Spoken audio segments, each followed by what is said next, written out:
Mesdames et messieurs, l'éminent auteur Aldous Huxley. Le meilleur des mondes est une parabole fantastique sur la déshumanisation des êtres humains. Dans l'utopie négative décrite dans mon histoire, l'homme a été subordonné à ses propres inventions. Science, technologie, organisation sociale. Ces choses ont cessé de servir l'homme. Ils sont devenus ses maîtres.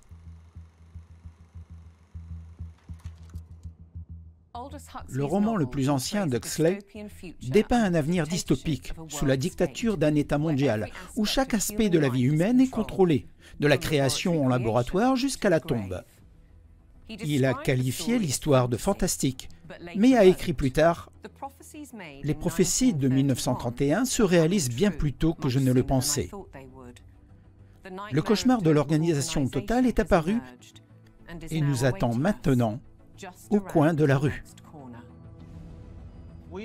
Avec l'essor des interfaces cerveau-ordinateur et des capteurs biométriques, etc., tous les corps, tous les cerveaux seraient connectés ensemble et vous ne pourrez pas suivre si vous êtes déconnecté du net. Toute vie sur Terre va être radicalement changée. C'est une fusion du monde physique, numérique et biologique.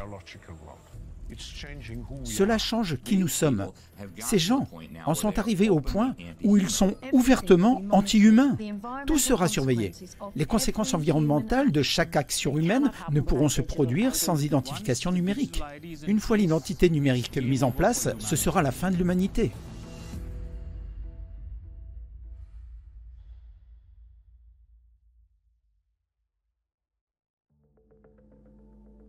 L'idéologie d'un monde dicté par la science est profondément enracinée.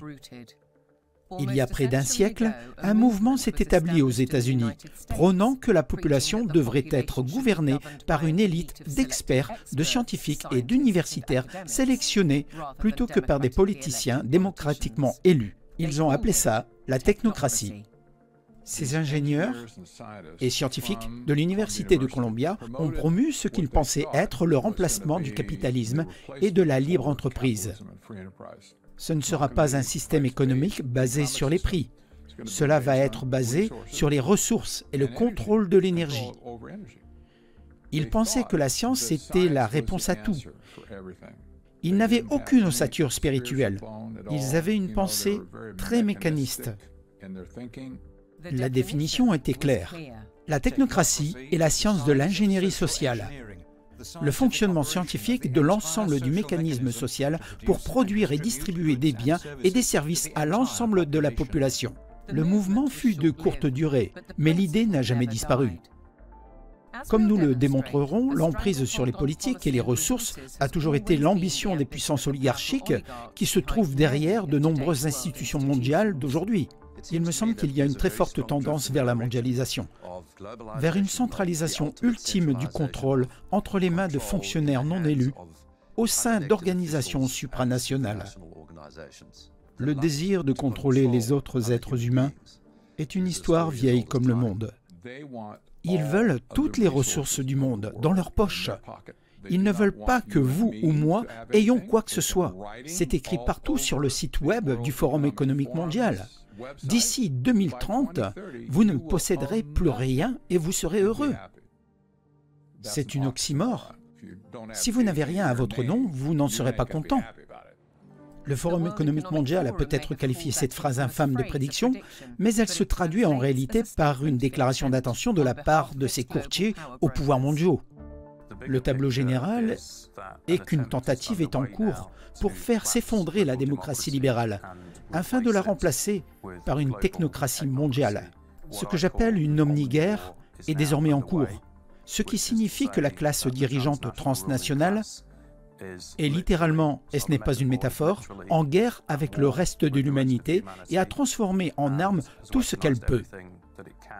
C'est un coup d'État.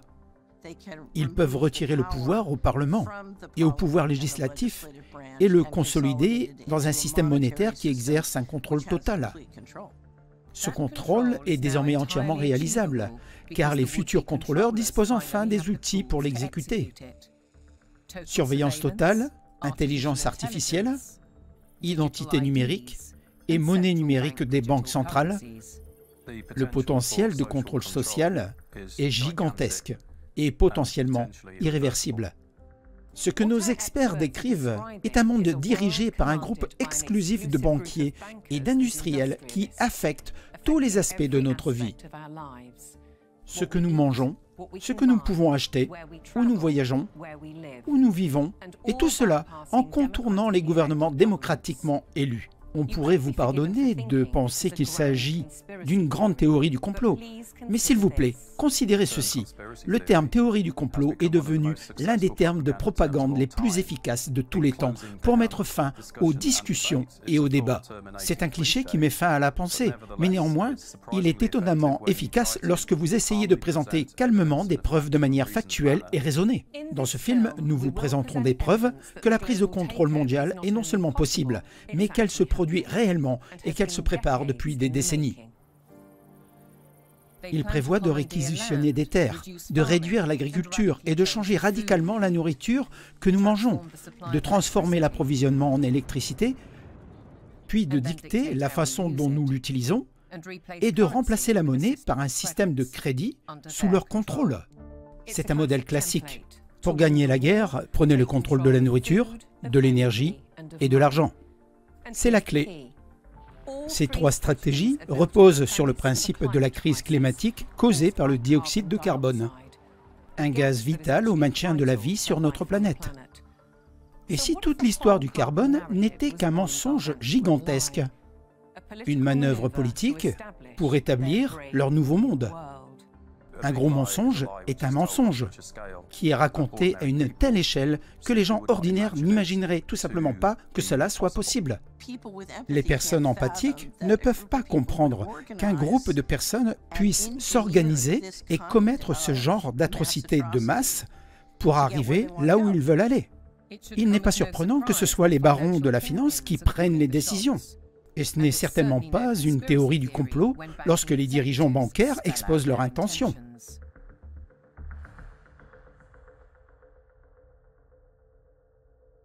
Nous sommes au bord d'un changement radical, ou nous sommes sur le point de le faire, et je le dis avec audace.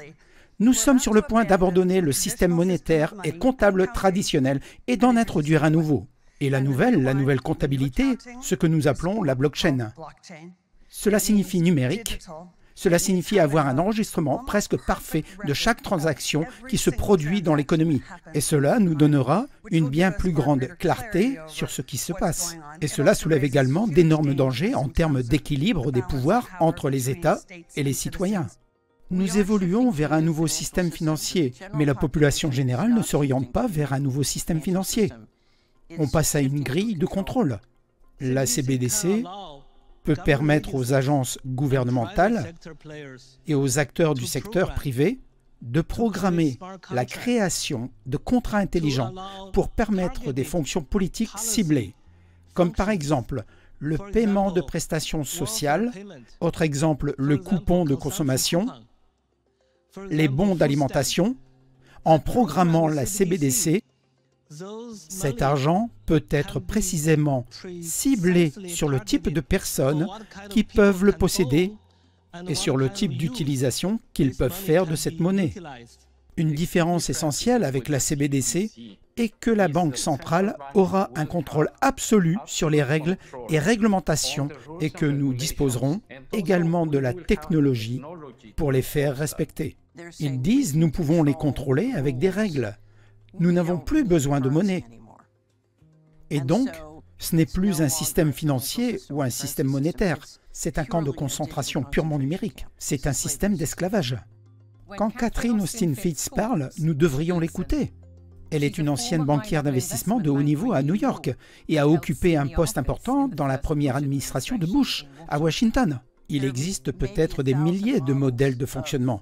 Mais vous aurez essentiellement la possibilité de choisir entre un compte bancaire ou une carte de crédit et de l'activer ou de la désactiver. Mon système d'incitation ne consiste pas à aller travailler dur et à gagner de l'argent. Mon système d'incitation peut être basé sur la façon dont vous vous êtes comporté au cours des 5 dernières minutes, avec des bases de données accessibles H24 et 7 jours sur 7. Les CBDC, comme leur nom l'indique, seraient émises par des banques centrales, comme la Réserve fédérale américaine et la Banque d'Angleterre, et non par des banques de détail. Cela signifierait la fin de l'argent liquide, et chaque transaction que vous effectuez serait transparente et conservée dans une base de données permanente. Fondamentalement, dans un régime d'émission de CO2 net zéro, votre empreinte carbone pourrait être au cœur du système. Nous développons, grâce à la technologie, une capacité pour les consommateurs à mesurer leur propre empreinte carbone. Qu'est-ce que cela signifie? C'est là qu'ils voyagent, comment voyagent-ils, que mangent-ils, que consomment-ils sur la plateforme? Donc, un outil de suivi de l'empreinte carbone individuelle. Cela pourrait constituer l'infrastructure d'un système de crédit carbone. C'est un système totalitaire. Et si les gens n'en prennent pas conscience maintenant, il sera trop tard pour revenir en arrière. C'est un système à cliquer où il est très difficile, voire impossible de revenir en arrière. Mais pourquoi est-il temps de changer maintenant? Parce que le système est en crise. Le système monétaire et financier international est entré en crise en 2019. Mark Carney a parlé très ouvertement de la façon dont le système monétaire et financier international était effectivement à bout de souffle. Si vous étudiez l'histoire de la conception de la technocratie par les banquiers centraux, vous savez, lorsqu'ils ont créé la Fed, ils se sont dit, écoutez, ça ne peut pas durer éternellement. Il va falloir à un moment ou à un autre que quelqu'un s'y mette. Il va nous falloir un autre système. Et je dis ça parce que j'ai fait partie de ce groupe. Vous savez, je suis né et j'ai été élevé pour être un banquier central. Il planifie des centaines d'années à l'avance. Comme on pouvait s'y attendre, les courtiers en argent semblent détenir toutes les cartes. En filigrane, la classe dirigeante doit-elle se protéger alors que l'intelligence artificielle menace de provoquer un chômage de masse? Et qu'adviendra-t-il de nos actifs existants si le système bancaire s'effondre et que l'argent disparaît du jour au lendemain? Dans un futur inconnu, une chose est sûre. Les identifiants numériques sont essentiels au projet. Si elles deviennent obligatoires, les données sur chaque détail de notre vie seront surveillées, stockées et monétisées. Rien, absolument rien ne restera privé. Pour les plus jeunes, c'est souvent parce qu'ils aiment la technologie. Ils sont tout à fait d'accord avec ça. Ils apprécient ça. Ils ne voient donc pas les dangers que la technologie peut apporter. Car comme le fait un trafiquant de drogue, vous nourrissez les gens, vous savez, avec des petites doses. Et tout est amusant. Et puis plus tard, quand vous les avez rendus accros, vous les nourrissez de choses dures et cela détruit leur vie. De la même manière, toute cette technologie est actuellement plutôt intéressante. Mais lorsque la monnaie numérique de la Banque centrale arrivera, que le contrôle et les systèmes de censure seront mis en place, les jeunes se rendront compte trop tard, dans de nombreux cas, qu'ils sont tombés dans un piège.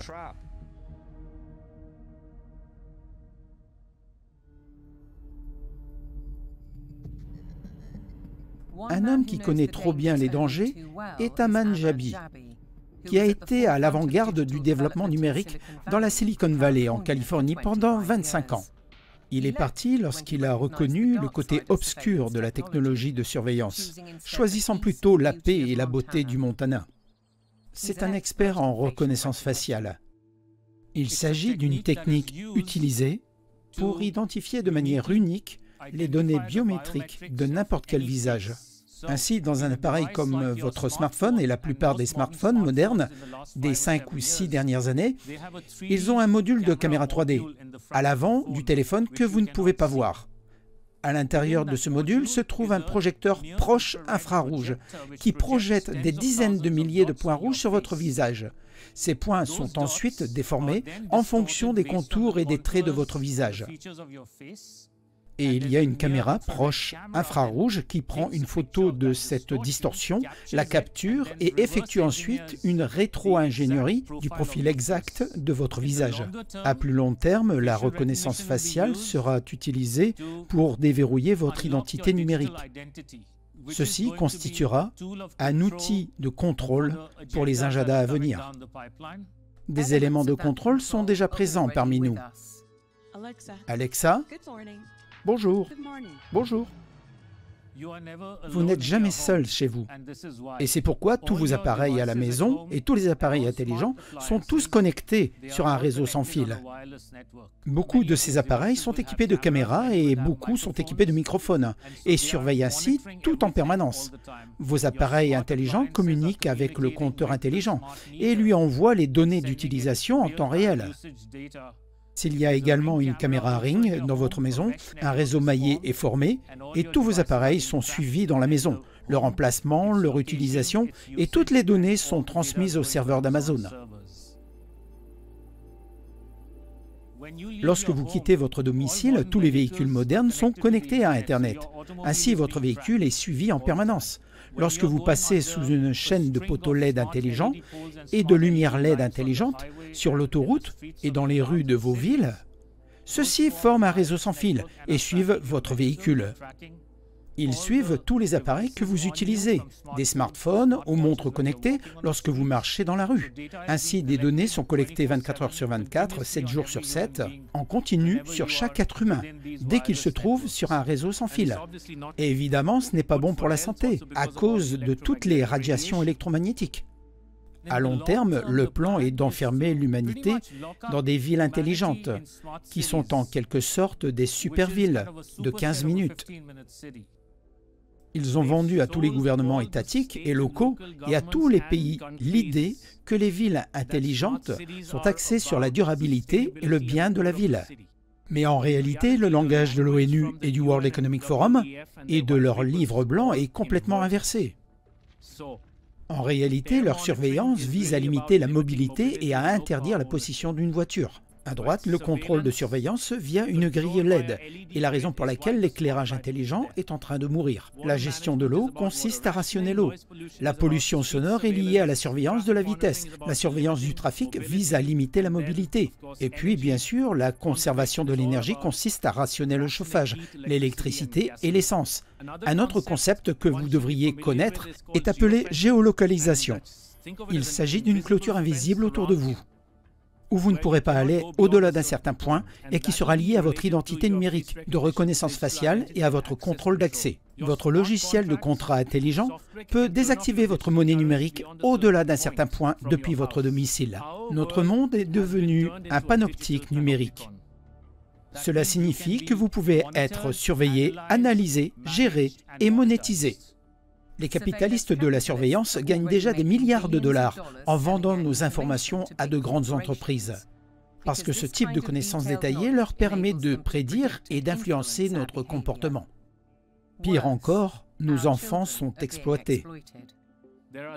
Il existe de nombreux jeux de société et autres jeux qui sont déjà sur le marché depuis plus de 2 ans et qui ont des caméras à l'intérieur et sous ces écrans LED qui observent, notent et calibrent émotionnellement les visages de tous les enfants. Il en va de même pour tous les iPads utilisés dans les écoles. Ils manipulent tout le comportement des enfants par ce qu'ils affichent sur les écrans. Et les données sur les enfants présentent une grosse affaire. Il existe un concept appelé investissement à impact social sur lequel les gens devraient se renseigner. Si vos enfants sont à l'école, ils sont déjà négociés à Wall Street en temps réel. Ils peuvent parier sur des groupes d'enfants pour savoir s'ils réussiront ou non, s'ils deviendront informaticiens ou ingénieurs en environnement. Ainsi, les enfants sont devenus essentiellement une marchandise, et ce, depuis des années avec ce système. Et une fois qu'il sera pleinement en place, il sera utilisé pour contrôler entièrement le comportement des enfants, ainsi que la façon dont ils se comportent en ce qui concerne, vous savez, la diversité, l'équité, l'inclusion, etc. Les Chinois sont déjà allés plus loin. Les salles de classe sont équipées de robots qui analysent la santé et le niveau d'engagement des élèves. Les étudiants portent des uniformes équipés de puces qui suivent leur localisation. Il existe même des caméras de surveillance qui surveillent la fréquence à laquelle les étudiants consultent leur téléphone ou bâillent pendant les cours. Ces capteurs captent les signaux électriques envoyés par les neurones du cerveau. Les données neuronales sont ensuite envoyées en temps réel sur l'ordinateur de l'enseignant. Nous avons attiré ce réseau d'espionnage numérique au nom de la commodité, de la connectivité, de la sécurité et surtout du divertissement.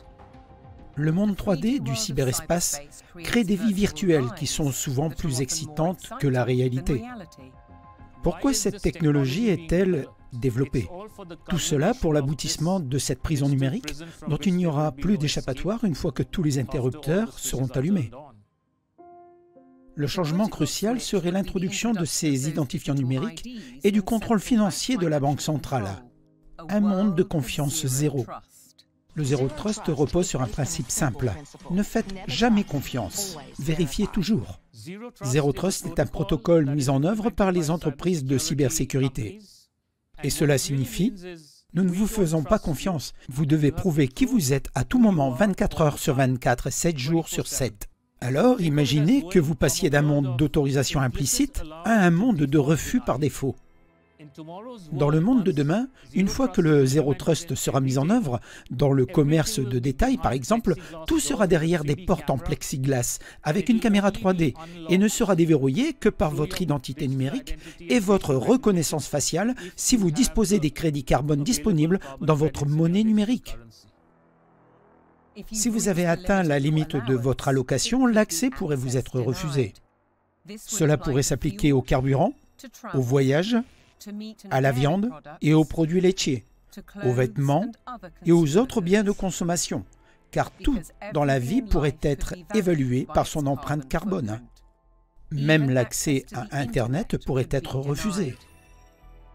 Le nouveau monde du Zero Trust est en réalité un monde de verrous. C'est comme une prison inversée. Vous êtes censé être libre de vous déplacer, mais tout ce à quoi vous souhaitez accéder est verrouillé et doté d'une touche.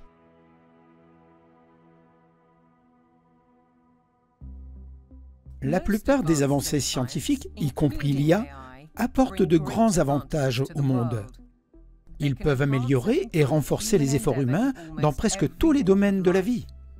Mais vous n'avez pas besoin d'être un scientifique pour voir le revers de la médaille. Ils sont constamment surveillés par des caméras de reconnaissance faciale capables d'associer instantanément un visage à un nom. Désormais, les Chinois sont également classés avec une note sur 950 points possibles. Pour l'instant, ce chiffre est une sorte de notation bancaire qui suit les habitudes de dépenses de chacun. Cela peut paraître effrayant, mais c'est comme ça ici. On y est habitué et de toute façon, on n'a pas le choix. Si vous pensez que cela ne pourrait pas se produire en Occident, demandez-vous pourquoi tant de caméras, de poteaux intelligents et de réseaux 5G sont installés dans vos quartiers. À Londres, la police utilise la surveillance par reconnaissance faciale. Sainsbury expérimente déjà l'IA. Merci d'avoir attendu. L'armoire va maintenant s'ouvrir. Dans les gares ferroviaires britanniques, la surveillance est testée pour collecter les données des voyageurs. Et à Oxford, ces barrières ont été installées par le Conseil dans le cadre de son plan urbain dit de 15 minutes. Mais ils ont été retirés à la suite de manifestations. Mais regardez ce qui les a remplacés dans ces rues résidentielles tranquilles. Comme les entreprises technologiques sont fières de nous le dire, les possibilités sont infinies. Nous avons développé la caméra en un capteur. La caméra ne capture pas seulement des vidéos. Il peut maintenant commencer à compter et à mesurer. Et à détecter. Grâce à sa capacité d'apprentissage en profondeur, la caméra est capable de générer des données précises et fiables et d'envoyer des notifications afin d'agir, le tout directement depuis la caméra. Et comme nos caméras ont une technologie ouverte, nous pouvons travailler avec différents partenaires analytiques du monde entier et faire ensemble à peu près tout ce que nous voulons. Notez qu'ils peuvent faire à peu près tout ce qu'ils veulent. Les technologies numériques ont principalement un pouvoir analytique. Nous entrons maintenant dans le domaine du pouvoir prédictif. Mais l'étape suivante pourrait être de passer en mode prescriptif. Ce qui signifie que vous n'avez même plus besoin d'organiser des élections, parce que nous savons quel en sera le résultat. En fin de compte, nous sommes confrontés à une manipulation du système. Un monde où, au lieu que nous utilisions la technologie, c'est la technologie qui nous utilise. Mais qui tire vraiment les ficelles?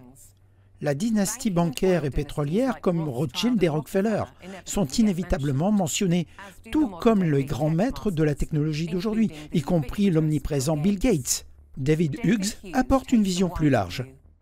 Ce sont ceux qui possèdent les moyens de production qui sont capables de faire apparaître l'argent à partir de rien, qui contrôlent les médias et tous les autres moyens de production, qui sont désormais utilisées comme armes contre le reste de la population mondiale. Catherine Austin Fitts, l'initiée du secteur bancaire, ajoute une pensée sinistre. Si vous connaissez leur nom, ils ne sont pas en haut. Quoi qu'il en soit, cette histoire de pouvoir d'argent et de manipulation par un petit groupe de personnes qui partagent des intérêts communs et la conviction que le monde a besoin d'un contrôle d'en haut pour une efficacité maximale. Comme nous le verrons, cela pourrait entraîner la destruction de l'industrie agricole au profit des aliments de laboratoire et une pénurie d'électricité en raison de la course au net zéro. Le net zéro signifie appauvrissement des gens ordinaires. Cela implique des changements fondamentaux dans leur mode de vie et les politiciens ne sont pas honnêtes avec la population à ce sujet. Étonnamment, le plan de transformation est intégré dans l'agenda 2030 des Nations Unies. Apparemment, il s'agit d'une vision d'un monde meilleur. Excellences, Mesdames et Messieurs, je le répète, pris ensemble, le programme de développement durable à l'horizon 2030 et l'accord de Paris sur le climat offrent à l'humanité un plan directeur pour un mode de vie durable sur cette planète. New York City, fin septembre 2024. Le décor du sommet des Nations Unies sur le futur. Un rassemblement de pays membres pour renforcer et accélérer l'agenda 2030 et ses 17 objectifs de développement durable, ODD. Le plan a un large spectre et regorge d'ambitions louables. Mais derrière ces cases délibérément lumineuses et colorées se cache un thème plus sombre. Un déplacement d'influence et potentiellement de pouvoir vers des organismes mondiaux non élus. La stratégie remonte au siècle dernier et la pression s'accroît, car les objectifs sont très loin derrière les cibles lors du grand relancement de 2015. 17 objectifs de développement durable inspirants, le SGS. Notre objectif est clair, notre mission est possible et notre destination est en vue. Pour mettre fin à la pauvreté et à la faim, lutter contre les inégalités, protéger notre planète et construire une vie digne pour tous. Il semble que ce soit un programme noble et ambitieux pour un monde parfait. Et qui pourrait contester ces aspirations? Mais d'après les critiques, les objectifs sont trompeurs. Alex Newman est un journaliste et animateur qui enquête sur ce sujet depuis 15 ans. Il a sa propre façon d'interpréter la rhétorique. Vous devez apprendre à parler ce que j'appelle l'UNES. Vous devez savoir ce que signifient les termes si vous voulez vraiment comprendre ce qui est discuté. Lorsqu'il parle de force de maintien de la paix ou du rôle du maintien de la paix des Nations Unies, il parle en fait des capacités de guerre des Nations Unies. Donc vous avez un double langage orwellien quand il parle de transparence. Et le plus souvent, il parle d'éliminer votre vie privée. Les droits de l'homme en sont un très bon exemple. Ils indiquent très clairement dans ce document que vos droits peuvent être restreints sous couvert d'ordre public ou de moralité ou quel que soit le cas. Et donc ils disent « voici vos droits », mais en passant, ce ne sont pas vraiment des droits. Nous pouvons les révoquer à tout moment.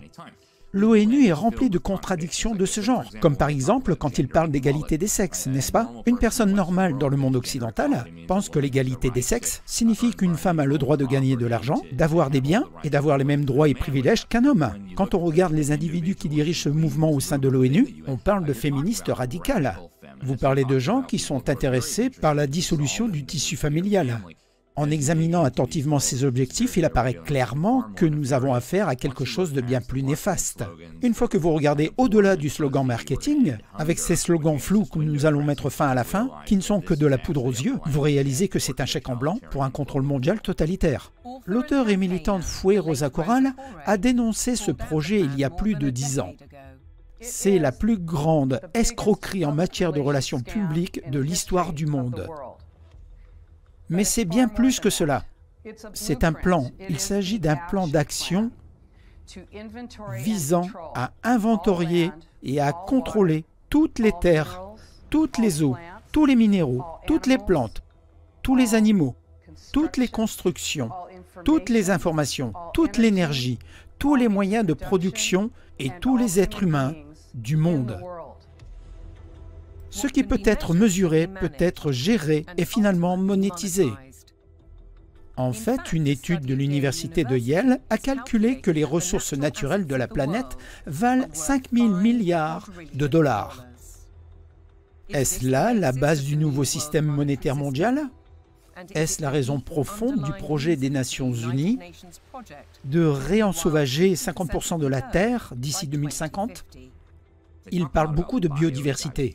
Ils veulent vous faire penser « Oh, nous allons préserver les toucans et les perroquets, et vous savez, tous les lézards ». Mais quand vous creusez vraiment la question, ce dont ils parlent, c'est de créer, et ils y travaillent actuellement, à une base de données internationale, avec pratiquement tout le matériel génétique de toutes les espèces de la planète. Et puis, ils veulent commencer à mélanger et à assortir tout ça. Bill Gates et tous ses amis veulent en fin de compte avoir le contrôle total de toute vie sur la planète. Est-ce une coïncidence si Bill Gates est devenu le plus grand propriétaire foncier d'Amérique, alors qu'il envisage de construire des villes intelligentes pour rassembler la population générale? Ce qui est indiscutable, c'est que les oligarques du monde des affaires sont intégrés à la politique des Nations Unies. Ils ne se soucient pas de la planète. Ils veulent juste rentrer dans un secteur financier. Et les financiers vont là où ils obtiennent de meilleurs rendements. Et il y a un mouvement vers la finance verte. Tout est une question de profit, ça n'a rien à voir avec la planète. Ce n'est pas une hypothèse. Sous le couvert du changement climatique et de la neutralité carbone, d'immenses fortunes se sont déjà accumulées. Prenons pour exemple les marchés d'échange du carbone. Les entreprises qui émettent trop de dioxyde de carbone peuvent acheter des crédits auprès d'entreprises au bilan carbone négatif. Mais de plus en plus de personnes paient un prix élevé pour compenser leurs émissions grâce à des programmes fonciers. Prairies, forêts, projets de conservation, etc. Certains sont légitimes, d'autres non. Dans tous les cas, les courtiers et les intermédiaires s'enrichissent sans avoir d'impact réel sur les émissions carbone. Nous avons également assisté à l'émergence d'entreprises d'actifs naturels dont le nom dit tout. Ils identifient un actif et émettent ensuite des actions sur cet actif. Sortis de nulle part, essentiellement. Et ils peuvent le vendre à des institutions financières, des gestionnaires d'actifs, des fonds souverains, puis ils rentrent en bourse et procèdent à des introductions boursières. Et ce financement est, disent-ils, destiné à préserver l'actif naturel. Mais ailleurs, ils disent que leur objectif principal, comme tant d'autres, est de générer des profits pour les actionnaires. Ça n'a rien à voir avec la préservation de l'environnement. C'est juste un point de discussion, qui, selon eux, restera ou se vendra. Nous sommes tous sur le même bateau, nous devons sauver la planète. Alors, laissons les banquiers créer un nouveau racket qui fait du monde naturel une garantie. Si tout ce qui existe dans la nature doit être échangé sur les marchés financiers, donnant une valeur à la terre sur laquelle nous marchons et à l'air que nous respirons, pourquoi nous, le public, n'avons-nous pas notre mot à dire? Il n'existe aucun moyen pour une personne ordinaire de faire une démarche auprès des Nations Unies. Fondamentalement, c'est antidémocratique. Ce qu'il a fait, c'est d'établir des relations avec des milliardaires. Dès le début, les riches et les puissants ont bénéficié d'une influence indue au sein du sanctuaire intérieur de l'ONU. En fait, la famille Rockefeller a financé en partie son siège social à Manhattan. Je vous remets, Monsieur Lee, le chèque de mon père. Merci, Monsieur Rockefeller. À eux tous, les membres de la famille Rockefeller ont financé des centaines d'organisations et ont ainsi étendu leur autorité sur la société civile, les institutions, le secteur bancaire, l'éducation et la politique mondiale.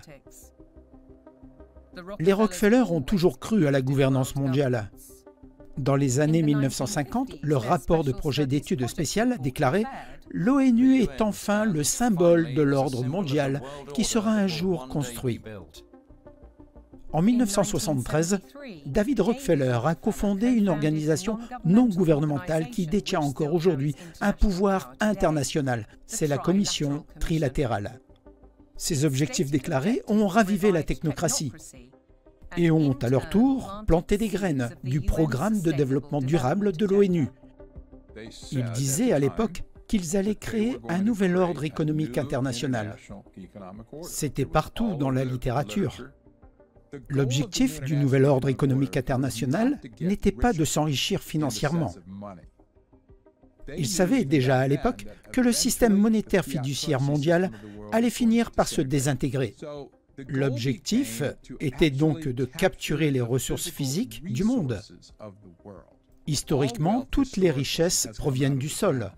Ils voulaient prendre tout ce qu'ils pouvaient aux États-nations du monde et aux particuliers du monde et le mettre dans un fonds commun mondial où ils l'administreraient et où ils seraient ceux qui obtiendraient les licences pour les ressources afin de les transformer et de fabriquer des choses. Les barons de la finance se considèrent depuis longtemps comme les maîtres de l'univers, manipulant les affaires mondiales par le biais d'institutions comme le Fonds monétaire international et la Banque mondiale. L'agenda 2030 est-il l'acte déterminant pour un contrôle total? Et quelle a été la réponse significative mondiale au Covid-19? Alors que le monde se reconstruit après les émissions du CO2, nous avons une occasion unique de réaliser des investissements qui renforceront l'économie, amélioreront la santé publique et lutteront contre le changement climatique pour les générations à venir. On pourrait se demander pourquoi l'ONU a besoin d'un acteur financier et médiatique multimilliardaire comme envoyé spécial, ou pourquoi McCartney, l'ancien gouverneur de la Banque d'Angleterre qui a appelé à un nouveau système monétaire mondial, est l'envoyé spécial de l'ONU pour l'action climatique et la finance. Et puis, il y a Larry Fink, le patron de BlackRock, la plus grande société de gestion d'actifs au monde. Il est membre du conseil d'administration du Forum économique mondial et, comme nous le verrons, il a mené à bien les objectifs de l'ONU par le biais de stratégies d'investissement au cours des 20 dernières années. Ces trois principes sont ceux de la Glasgow Financial Alliance for Net Zero, en partenariat avec l'ONU. L'économie verte valant des milliers de milliards de dollars aux entreprises comme aux investisseurs, il est difficile de ne pas y voir un conflit d'intérêts. Les banquiers collectent-ils des fonds pour atteindre les objectifs des Nations Unies ou ces objectifs sont-ils un cheval de Troie visant à changer le système de contrôle financier du monde? Considérons maintenant les événements survenus à Jackson Hole, dans le Wyoming, en août 2019, seulement 3 mois avant l'épidémie de coronavirus. C'est à ce moment-là que McCartney a lancé son appel au changement et que BlackRock a proposé un nouveau mécanisme financier direct qui, en principe, permet aux banques centrales de canaliser les capitaux directement vers les grandes entreprises. Les banquiers centraux se sont donc réunis en 2019, les banquiers centraux du G7, et ont voté en faveur d'un Great Reset. Et la réinitialisation directe, dont l'opération Covid faisait partie, a fait un travail excellent et phénoménal en consolidant massivement le capital dans le contrôle central. Si vous regardez l'opération Covid d'un point de vue financier, il est absolument clair qu'il s'agissait d'une opération d'équilibrer les comptes. Ça a marché. Les grandes entreprises comme Amazon et d'autres ont été autorisées à poursuivre leurs activités. Dans le même temps, d'autres entreprises, notamment les petites et moyennes entreprises, ont été jugées comme non essentielles. Beaucoup d'entre elles ont été mises en faillite. Donc ce que nous avons vu, c'est un transfert de richesse mondiale de 3,3 milliards de dollars des classes ouvrières et moyennes vers cette sorte de brigade de milliardaires super riches. Les gens qui dirigeaient l'opération ont fait une fortune absolue. Économiquement, c'était une énorme prise. Il s'agissait de sommes colossales qui comprenaient des milliards de livres d'argent des contribuables versés aux sociétés pharmaceutiques pour les soi-disant vaccins. Quelle que soit la vérité autour du Covid, le docteur Hughes dit que la réponse a déployé des éléments dangereux de contrôle social, ce qu'il appelle la tromperie armée. Nous avons vu des techniques de choc et de stupeur appliquées pendant les confinements, techniques d'isolement, rendant la réalité étrange et menaçante. Tout cela a aidé à modeler profondément les esprits. Ce sont toutes des tactiques militaires bien connues. Regardez-les dans les yeux et dites-leur que vous faites tout ce que vous pouvez pour arrêter la propagation du Covid-19. Restez chez vous, protégez le NHS, sauvez des vies. Il s'agit en fait de techniques très violentes et très vicieuses qui ont été déployées contre la population dans plusieurs pays en même temps.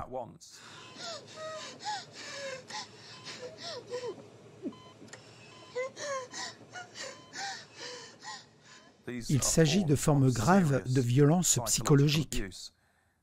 Je pense qu'une fois que le public commencera à comprendre, il y aura une réaction très sévère contre tout ce qui s'est passé. La population générale ne peut pas comprendre la psychopathie de la vision à laquelle elle est confrontée. Ils ne peuvent donc pas comprendre qu'un groupe de personnes puisse organiser et perpétrer ce genre d'atrocités de masse pour arriver là où ils veulent aller. Soyez donc attentifs à l'Organisation mondiale de la santé, l'agence la plus puissante de l'ONU. Depuis le Covid, l'OMS a cherché à accroître ce pouvoir à des niveaux sans précédent, en modifiant son traité sur la pandémie, ainsi que les réglementations sanitaires internationales. L'un des principaux moteurs de cette initiative est Une seule santé. One Health est un concept qui a été créé pour permettre à l'OMS, avec ses documents, de prendre en charge la juridiction de tout ce qui se trouve dans le monde. En affirmant que le changement climatique, les animaux, les plantes, les systèmes d'eau et les écosystèmes sont tous au cœur de la santé. Cela place le directeur général de l'OMS dans une position clé pour influencer les événements mondiaux. Il y a également un autre conflit d'intérêts potentiel compte tenu du financement de l'OMS, notamment par le secteur pharmaceutique. Ses comptes pour 2022 montrent que 84% des revenus, soit 3 656 milliards de dollars, proviennent de donations volontaires. Les 4 principales sources de ces dons comprenaient la fondation Bill et Melinda Gates et Gavi, une alliance publique-privée pour les vaccins également fortement soutenue par Gates. Les gens voient l'OMS comme une organisation bienveillante et il existe encore des domaines dans lesquels l'OMS fait des choses utiles. Mais l'attention se porte désormais principalement sur une petite maladie dont les investisseurs peuvent tirer une grande richesse. Cela a fortement orienté l'attention de l'OMS vers cet agenda d'urgence qui est très trompeur. Les pandémies sont des événements très rares. C'est pourquoi nous avons maintenant une OMS qui promeut les vaccins en permanence, car c'est ce que les financements soutiennent. Ainsi, au lieu d'être une organisation mondiale de la santé, nous avons une organisation mondiale des vaccins, et cela semble être la seule chose qu'ils mettent en avant. Ce qu'il y a dans le traité n'a rien à voir avec la santé. Il s'agit d'un accord commercial, axé sur l'activité la plus rentable imaginable, celle de profiter des pandémies. L'autre partie consiste à mettre en place un vaste réseau de surveillance. On parle ici de 31 milliards de dollars par an. Ils doivent surveiller les variations des virus et ils les trouveront. Ils doivent juste décider s'il y a une menace, même si elle n'est pas réelle. Les experts se préparent à ce que l'on appelle la maladie X ou le prochain virus pandémique. Ils sont en train de créer une industrie pandémique supranationale qui s'auto-entretient. La dernière alerte était la variole du singe, renommée Mpox, qui est peu susceptible d'affecter la population générale. Néanmoins, l'OMS a agi. Le comité d'urgence s'est réuni et m'a informé que, selon lui, la situation constitue une urgence de santé publique de portée internationale. Si vous pouvez déclarer l'état d'urgence et en tirer profit, il y a un gros problème, n'est-ce pas? Il s'agit essentiellement d'une extension des grandes entreprises de Big Pharma. Et l'OMS cherche essentiellement à devenir le bras marketing et de distribution dans le monde entier. Les gens pour lesquels nous nous battons ont vraiment le droit de posséder leur propre vie. Nous nous battons pour cette liberté, contre une sorte de structure autoritaire d'entreprise ou de structure médicale fasciste qui essaie clairement de nous imposer des intérêts. Des modifications à la réglementation de l'OMS devraient être votées dans les prochains mois. Au moment où nous parlons, le gouvernement britannique les soutient pleinement. Pendant ce temps, à l'instar de nombreuses autres institutions mondiales, l'OMS tente de faire taire les critiques et les dissidents en les qualifiant de désinformation. La science, dit-il, est établie.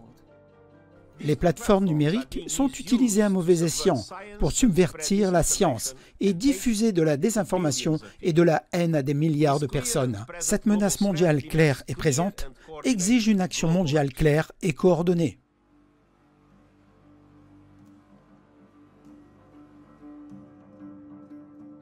J'ai une petite règle empirique pour diagnostiquer une arnaque à la centralisation.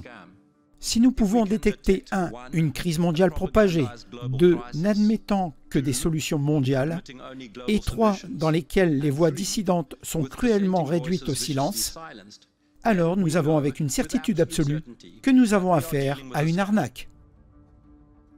Contrôler, dicter, éliminer, débattre des caractéristiques d'un régime totalitaire. Et nulle part, l'ambition froide de domination des entreprises n'est plus évidente qu'au Forum économique mondial.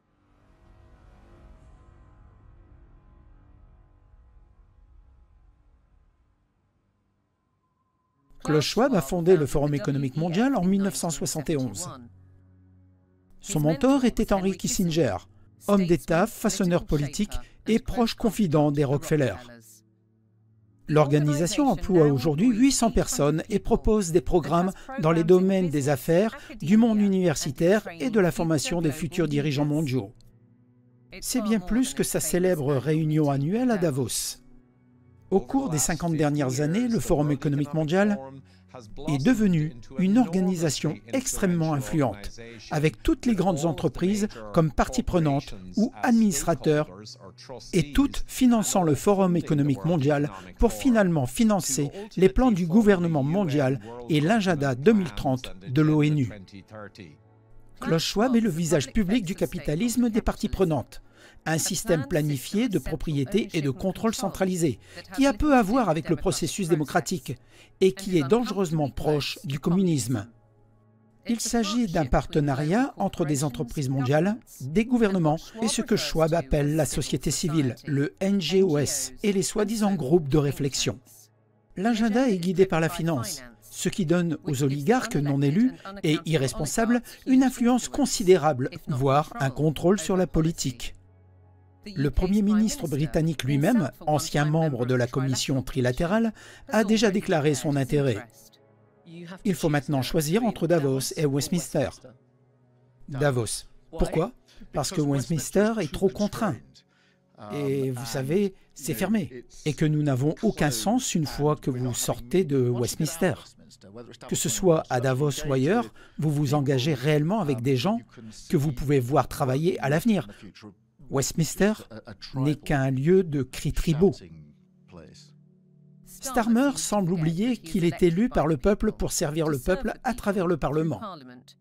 C'est son devoir démocratique. Et alors qu'il refuse d'écouter nos agriculteurs, il divertit les mondialistes de Downing Street et redouble publiquement d'efforts pour défendre sa philosophie. Je suis déterminé à générer de la croissance, à créer de la richesse et à mettre plus d'argent dans la poche des gens. Cela ne peut être réalisé qu'en travaillant en partenariat avec des entreprises de premier plan comme BlackRock pour capitaliser sur la position du Royaume-Uni en tant que pôle d'investissement de premier plan au niveau mondial. Pour souligner l'influence des responsables politiques non élus et irresponsables, prenons l'exemple de ce document de 2004. Il a été commandé par l'ONU et produit par des institutions financières, dont la Banque mondiale. Il a cité une étude du Forum économique mondial. Le résultat a été l'émergence de mesures environnementales, sociales et de gouvernance, les ESG. L'ESG est une tentative de transformer le pouvoir financier en gouvernance sans passer par le processus démocratique, sans le processus normal d'élaboration des lois. Les critères ESG permettent aux grandes sociétés de gestion d'actifs, telles que BlackRock, d'imposer leur idéologie aux entreprises et aux consommateurs du monde entier par le biais de leur stratégie d'investissement. Le PDG milliardaire BlackRock, Larry Fink, également membre du conseil d'administration du World Economic Forum, rappelez-vous, c'est clair, il faut forcer les comportements. Si vous n'imposez pas de comportement, qu'il s'agisse de genre, de race ou simplement de la composition de votre équipe, vous allez être impacté. Maintenant, nous avons des questions d'éthique verte, d'éthique raciale et d'éthique de genre, qui guident les décisions des entreprises sur qui peut avoir de l'argent, à quoi ils peuvent utiliser leur argent, comment ils vont se comporter dans la société et ce qu'ils vont en faire. C'est une nouvelle forme de pouvoir politique qui n'est pas responsable, qui n'est pas transparente et qui n'est pas démocratique. Nous, le public, sommes manipulés. Nos modes de vie, notre culture et notre avenir, que ce soit par le biais d'idéologies woke forcées, de technologies intrusives, de soi-disant pandémies, de censure ou d'informations qui sont trop souvent de la propagande. Votre conformité est essentielle à l'ordre du jour. Pour imposer des solutions mondiales, les dirigeants ont besoin que vous croyiez aux problèmes mondiaux. Le changement climatique est là. C'est terrifiant. Et ce n'est que le début. L'ère du réchauffement global est terminée. L'ère de l'ébullition mondiale est arrivée. Ce truc est totalement stupide. C'est difficile de croire qu'ils le font. Il n'y a pas d'urgence climatique. C'est une arnaque totale. S'ils sortaient et disaient « Hey, nous voulons détruire votre économie. Nous voulons détruire la classe moyenne de votre pays. Et en fin de compte, nous voulons faire de vous des esclaves du gouvernement mondial. » Ce n'est pas aussi attrayant que de dire que nous allons essayer de sauver la planète pour les générations futures.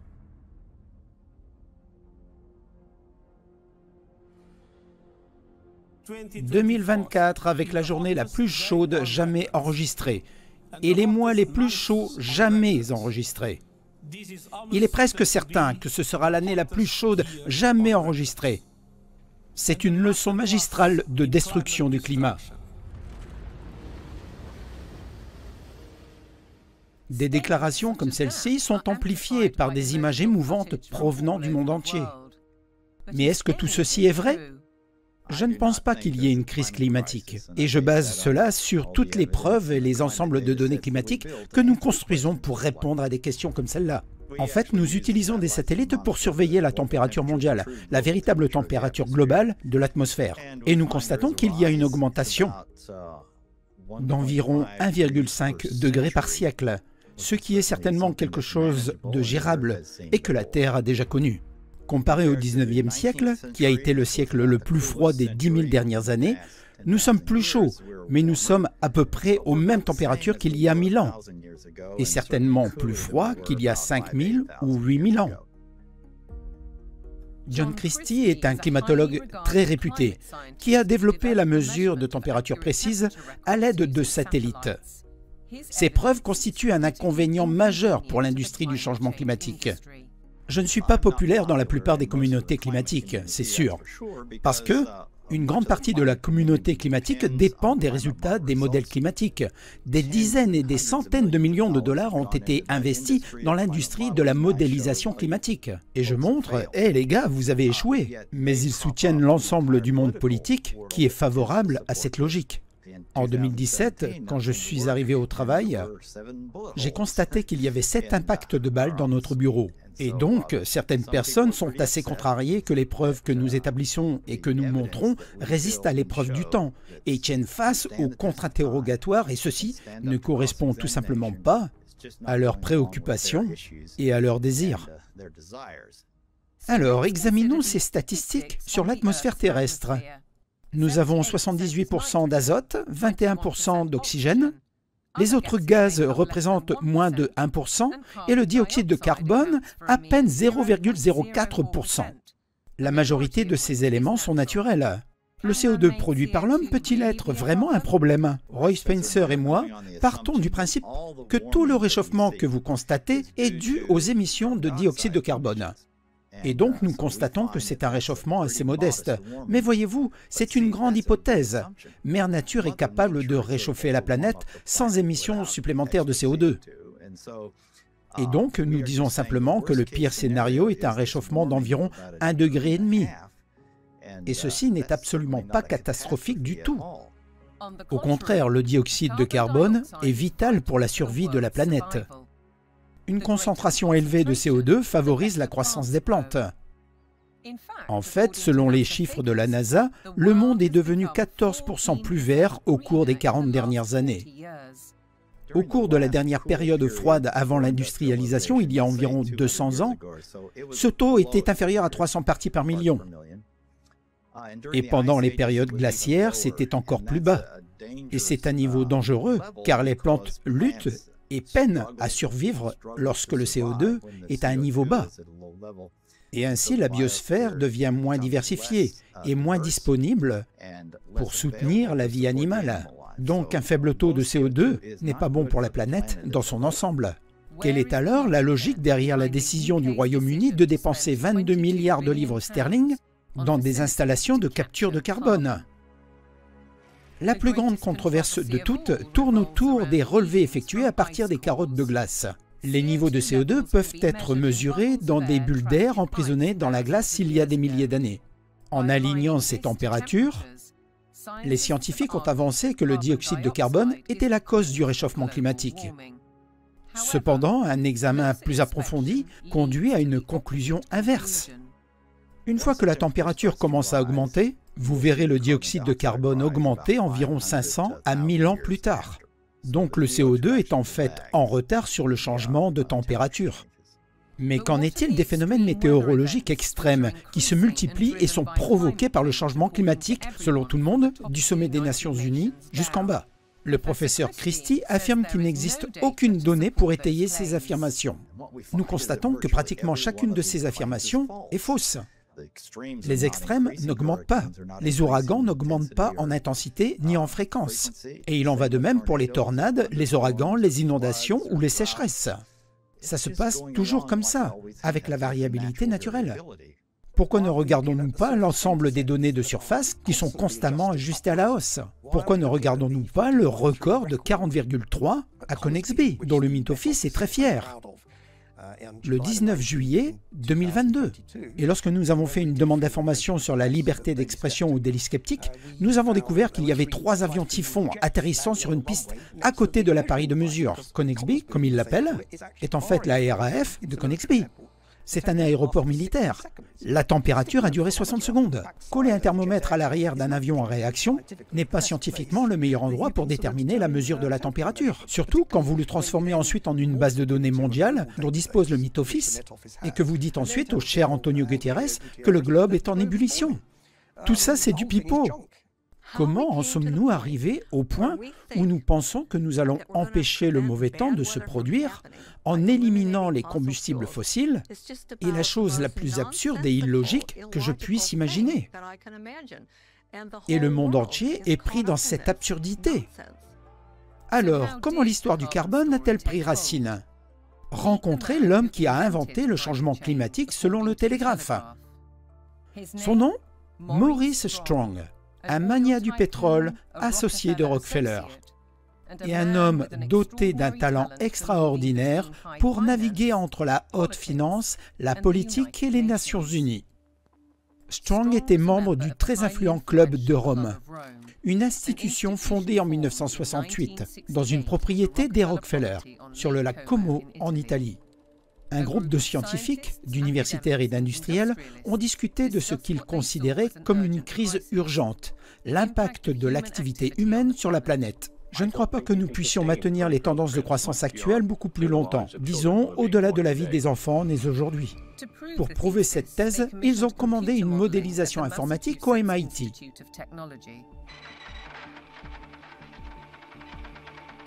Cette recherche a jeté les bases d'un programme qui perdure depuis plus de 50 ans.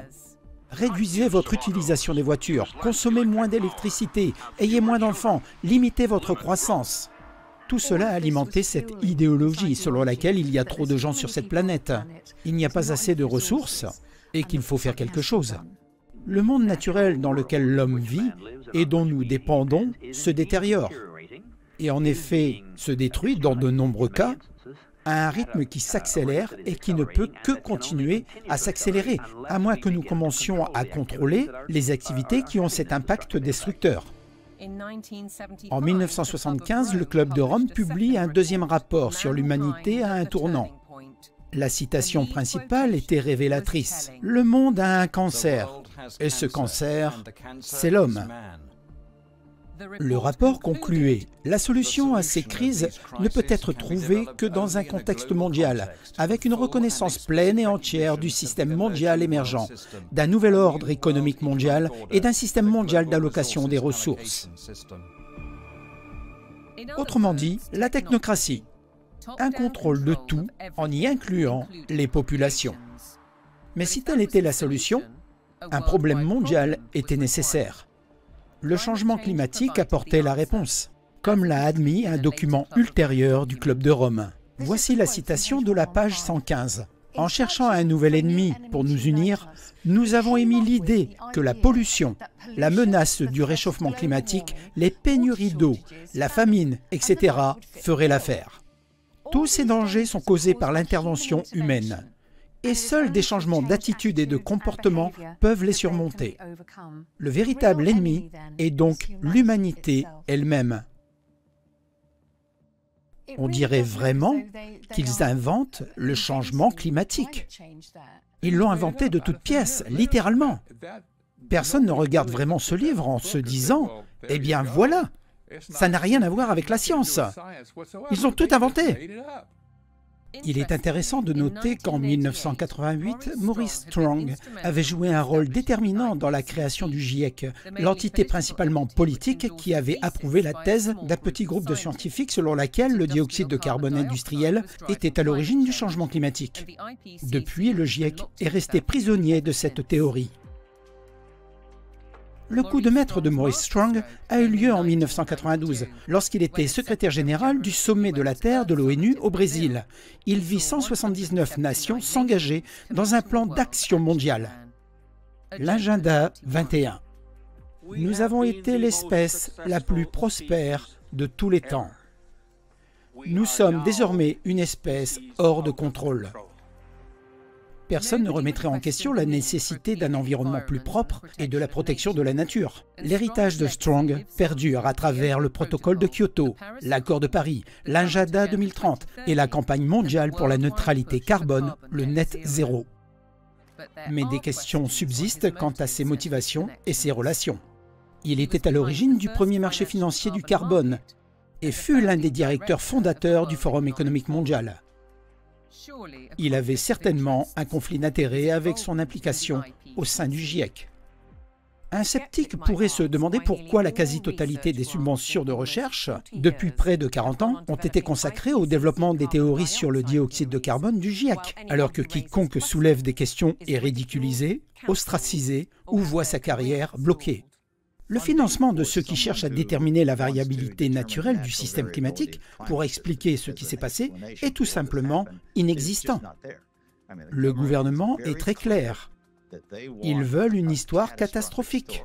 Il n'existe aucun article scientifique prouvant de manière concluante que les humains ont une influence sur la totalité ou la majeure partie du climat mondial. S'il y en avait un, on ne finirait pas d'en entendre parler. Au lieu de ça, on entend les appels incessants des autorités du GIEC, ce groupe d'experts sur le changement climatique. De plus en plus de scientifiques et d'universitaires s'élèvent contre le GIEC.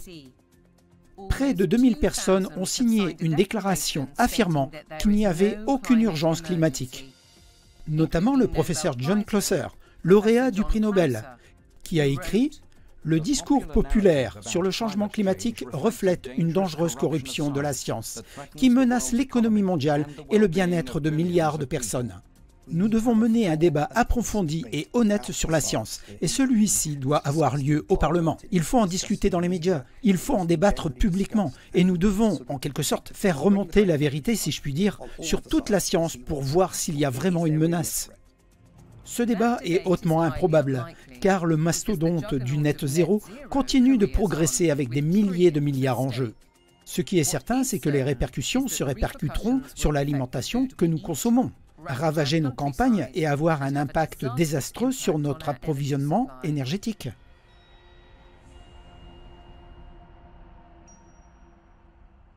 Si vous ne pouvez pas établir un plan crédible pour le net zéro, avec des objectifs pour 2025 et 2030, couvrant toutes vos opérations, vous ne devriez pas pouvoir faire du business. Eh bien, le net zéro est une folie. C'est de la pure folie. Je veux dire, l'idée que vous pouvez éliminer 85% de l'énergie mondiale provenant des hydrocarbures en moins de 30 ans et la remplacer par l'énergie solaire et l'éolien. Cela montre une absence totale d'effets économiques et sociétal. Cela montre simplement un manque de reconnaissance des progrès que nous avons réalisés au cours des 300 dernières années. Néanmoins, le net zéro est inscrit dans la loi britannique avec l'adoption par le gouvernement de la loi sur le changement climatique de 2008. Une réduction de 100% des émissions d'ici 2050 par rapport au niveau de 1990 a été incluse plus tard dans un document de stratégie. Cependant, les experts affirment que cette politique est fondamentalement erronée. La course effrénée de l'Europe vers le net zéro est en réalité un suicide économique. Les politiciens appauvrissent délibérément les citoyens ordinaires et désindustrialisent délibérément l'Europe. où les entreprises sont obligées de déménager vers des pays à une énergie bon marché, que ce soit les États-Unis qui pratiquent la fracturation hydraulique et ont du gaz bon marché, ou la Chine qui produit encore principalement de l'énergie avec du charbon. C'est un véritable suicide économique. La Chine continue d'ouvrir de nouvelles centrales électriques au charbon pour alimenter des usines qui fabriquent des éoliennes et des panneaux solaires qui sont ensuite vendus à l'Occident. En conséquence, la Chine émet près de 30% de gaz à effet de serre mondiaux, tandis que le Royaume-Uni est responsable de moins de 1%.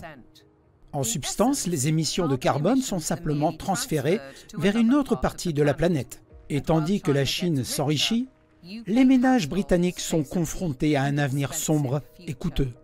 En réalité, cela aura pour effet d'empêcher les gens ordinaires d'avoir accès à l'électricité au moment où ils le souhaitent et à un prix qu'ils peuvent se permettre. Le problème principal est qu'il n'existe ni l'infrastructure ni la technologie nécessaire pour assurer un approvisionnement constant en électricité.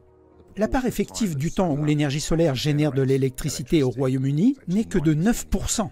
Cela signifie que durant 90% du temps restant, l'énergie solaire fonctionne en dessous de sa capacité moyenne de production. Pour l'éolien terrestre, c'est environ 20 à 40%, et pour l'éolien offshore, c'est environ 30 à 50%. Cela veut dire qu'il y aura toujours des périodes où les énergies renouvelables ne produisent pas d'électricité, mais où il y a une demande d'électricité. Comme nous l'entendrons, le résultat net sera que l'offre sera rationnée. Cependant, la réalité ne semble pas préoccuper les militants.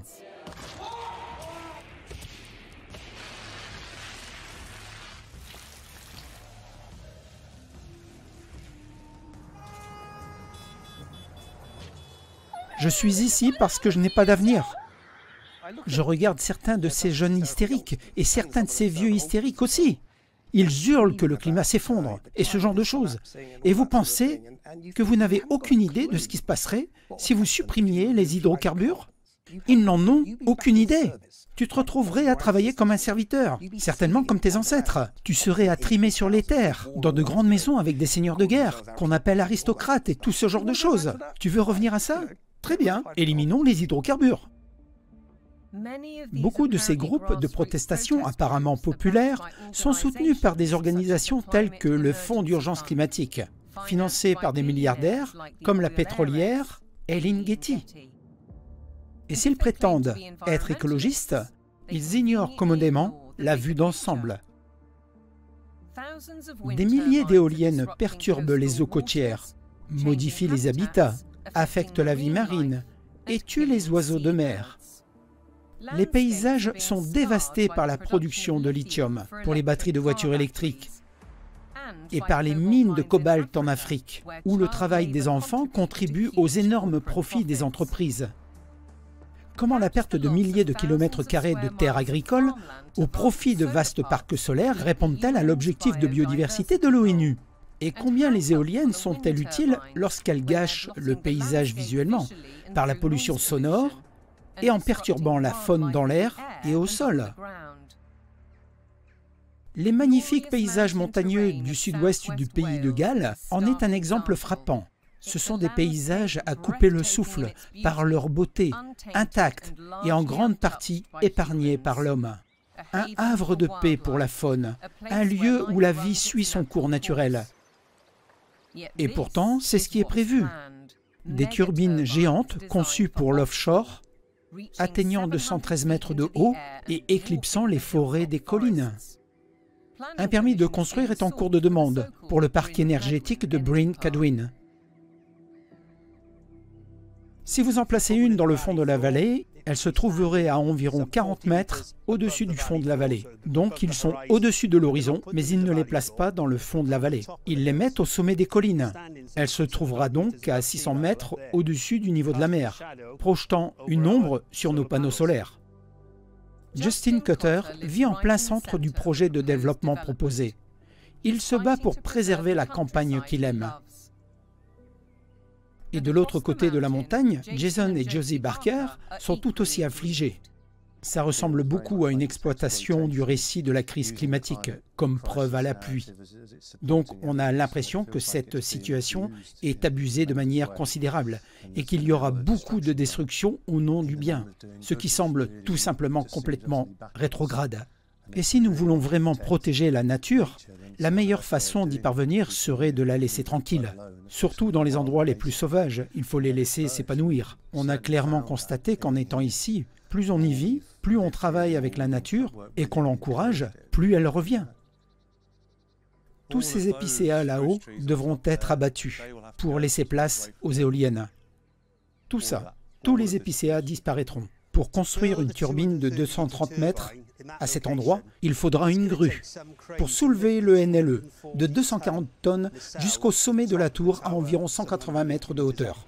Donc ils doivent stabiliser tout le terrain pour la grue, stabiliser le terrain pour la turbine elle-même, mettre un bouchon de béton dans le sol, composé de 1000 tonnes d'acier et de 4000 tonnes de béton, juste comme base. Elles devront être éclairées et cela supprimera le ciel étoilé. C'est totalement dévastateur. Ça serait simplement un désastre avec des dommages et des destructions catastrophiques.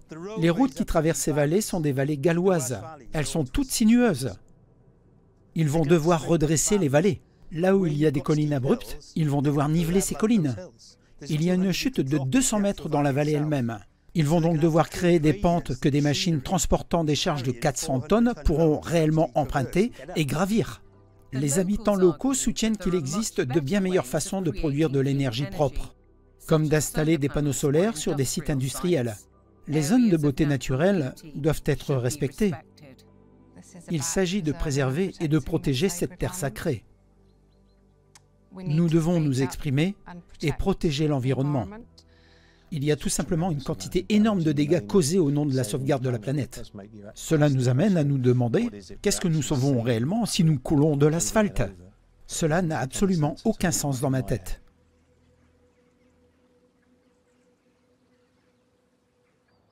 La prolifération des turbines et des panneaux solaires semble certainement en contradiction avec la protection de la biodiversité. Et les experts affirment que les aspects économiques ne sont tout simplement pas cohérents.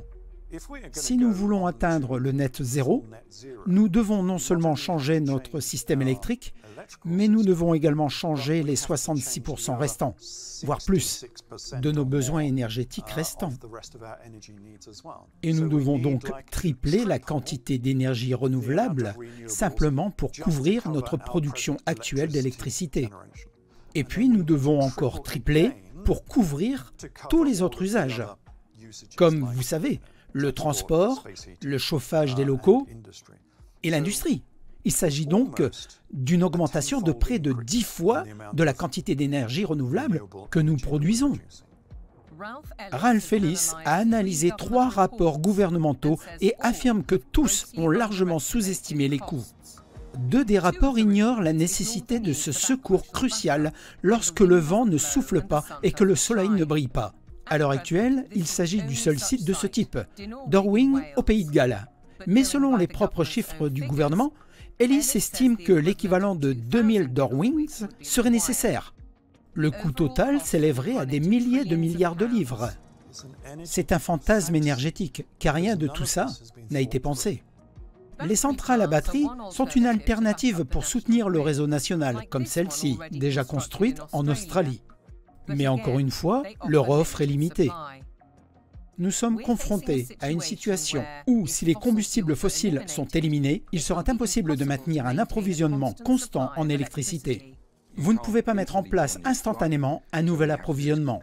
Donc ce que vous devez faire, c'est contrôler la demande. Et pour être honnête, ils sont assez ouverts à ce sujet. Si vous regardez le dernier article du National Grids sur ce sujet, il parle de gestion de la demande et le système est bien. L'électricité ne sera disponible à un prix que vous pourrez vous le permettre que lorsque le vent soufflera et que le soleil brillera. Si le vent ne souffle pas et que le soleil ne brille pas, et que 1 ou 2 heures de stockage sur batterie sont épuisées, la seule façon de réduire la demande sera d'augmenter le prix de l'électricité pour que la demande chute au niveau de l'offre disponible. Une partie du contrôle dont dispose le gouvernement ou une partie des moyens par lesquels il peut gérer la demande passe par l'utilisation de compteurs intelligents. En effet, les compteurs intelligents leur permettent d'établir des prix minute par minute, ce qui signifie qu'à mesure que la production d'énergie renouvelable intermittente augmente ou diminue, ils peuvent modifier le prix auquel vous pouvez utiliser l'électricité. Nous revenons à l'ère pré-industrielle, où la météo détermine notre mode de vie et notre consommation d'énergie. Un rapport financé par le gouvernement et réalisé par l'Organisation britannique de lutte contre les incendies indique que les objectifs ne seront pas atteints et par conséquent la consommation d'électricité devra être réduite. Ils disent que nous aurons un quart d'électricité d'ici 2050 et ils disent qu'il n'y aura plus de voyage. Il n'y aura plus de viande, ni de bœuf, ni d'agneau. Il y aura des restrictions sur les vêtements et nous vivrons dans des huttes en terre. Ce n'est pas exagéré, ils utilisent le mot terre. Les Nations Unies utilisent le mot bambou, terre impactée, débris de sol. C'est ce qu'ils écrivent. Mais qu'en est-il de l'affirmation selon laquelle les énergies renouvelables seront moins chères? Ce n'est pas ce que dit Derek Bertelsen. Nous pouvons également examiner les comptes de ces entreprises d'énergie renouvelable. Si nous les examinons, nous constatons c'est que le coût de production est considérablement plus élevé que le prix du marché de l'électricité. Donc, sans subvention, ces entreprises d'énergie renouvelable feraient faillite. Ironiquement, la réduction anticipée de l'offre survient à un moment où la demande est sur le point de monter en flèche, avec l'explosion des systèmes de surveillance et de l'intelligence artificielle. Larry Fink de BlackRock prédit que d'ici 2030, les centres de données consommeront 30 fois plus d'énergie qu'une seule ville. D'où viendra ce pouvoir? Allons-nous le retirer du réseau? Que signifient les prix élevés de l'énergie pour tous les autres? Si c'est le cas, je pense que cela va poser d'énormes questions sociétales que nous n'avons pas encore abordées. Le côté négatif, oubliez son utilisation, mais sa simple production représente une puissance énorme. Si la course au net zéro affecte notre énergie, elle pourrait également avoir un effet dévastateur sur notre alimentation, à mesure que les politiques mondiales et la marche des entreprises s'accélèrent.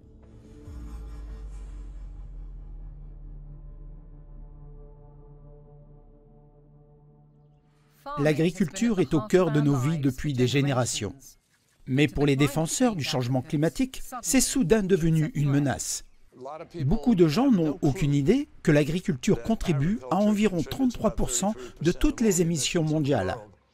Vous ne pouvez pas continuer à réchauffer la planète tout en espérant la nourrir. Ça ne fonctionne pas. John Kerry n'a pas mentionné que l'agriculture et l'élevage contribuent à 100% à la production de nourriture dont nous avons besoin. Donc, c'est un petit détail important qu'il aurait dû mentionner. Et je pense, ce à quoi nous avons affaire ici est en réalité une guerre mondiale contre l'agriculture. Je crois qu'ils détruisent notre infrastructure alimentaire en partie pour provoquer une crise, n'est-ce pas? Et je vous garantis, croyez-moi, que nous allons être confrontés à une crise alimentaire et ils diront que c'est le changement climatique. Je ne dirais pas qu'il s'agit de sauver la planète, non, je dirais plutôt qu'il s'agit d'un accaparement des terres, de profit et d'une privatisation de notre secteur alimentaire. Il s'agit en fait d'une industrie pharmaceutique qui prend le contrôle de l'approvisionnement alimentaire. S'ils peuvent faire passer tout le monde de la vraie nourriture à l'alimentation pharmaceutique, alors 100% de l'industrie agricole pourra passer par mes actions cotées en bourse et j'aurai le contrôle total. L'idée est donc de se débarrasser des agriculteurs, de tuer tous les aliments cultivés naturellement et de les fabriquer dans des usines et des laboratoires. Mais je peux vous assurer que ces gars ne mangent pas ça. Bill Gates est l'un des visages familiers du monde des affaires et il investit massivement dans la révolution alimentaire sous prétexte d'éviter un désastre climatique. Les vaches, à elles seules, représentent environ 6% des émissions mondiales. Nous devons donc changer de vache. Et pendant qu'il parle du problème perçu, Gates investit de l'argent dans la prétendue solution. Viande artificielle et culture génétiquement modifiée, il est crucial de noter que tout ce qui est inventé ou modifié peut être breveté. Le cœur de son agenda est qu'il veut faire dans l'agriculture et les produits pharmaceutiques puisse correspondre à ce qu'il a fait dans le monde informatique. Le véritable pouvoir, une richesse massive et incalculable, vient de la possession de la propriété intellectuelle et de sa monopolisation. Ils veulent faire en sorte que chaque organisme utilisé pour l'alimentation soit finalement sous leur contrôle, soit par l'imprimante 3D, soit par manipulation génétique.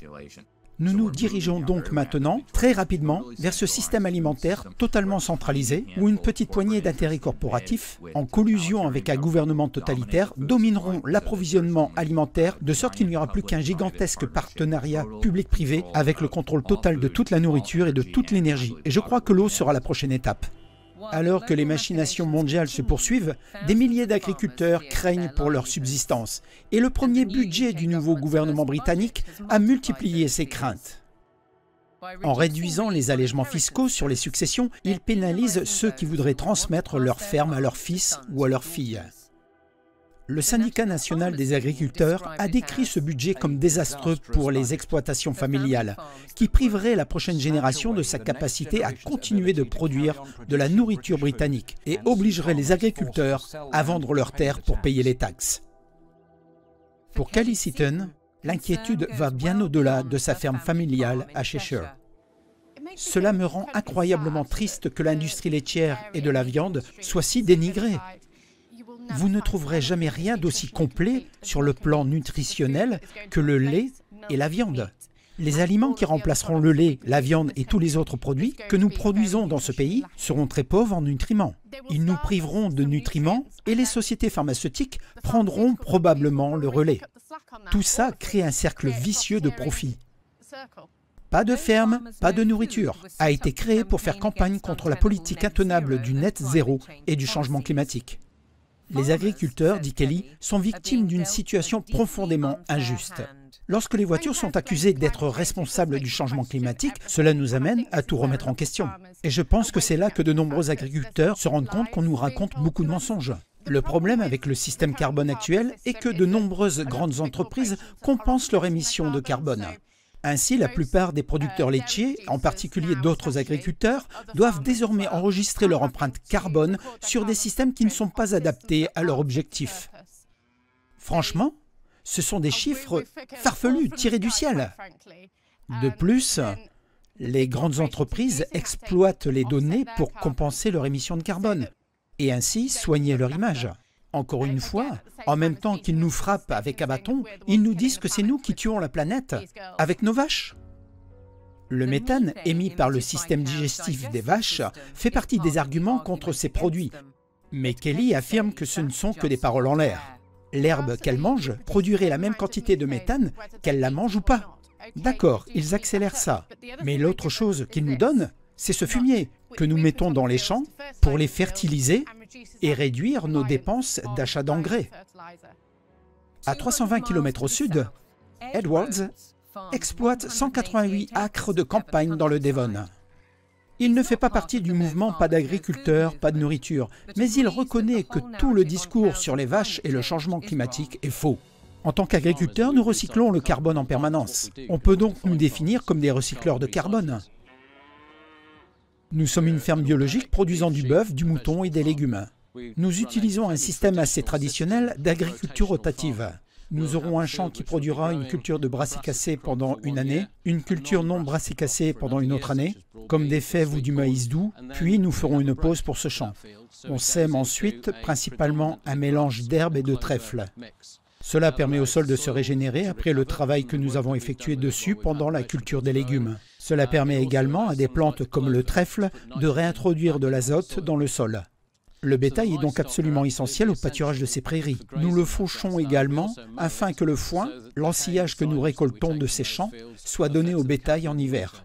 La balle sur laquelle je suis assis, la litière sur laquelle ils se tiennent, tout a été fauché dans des zones très marécageuses de notre ferme.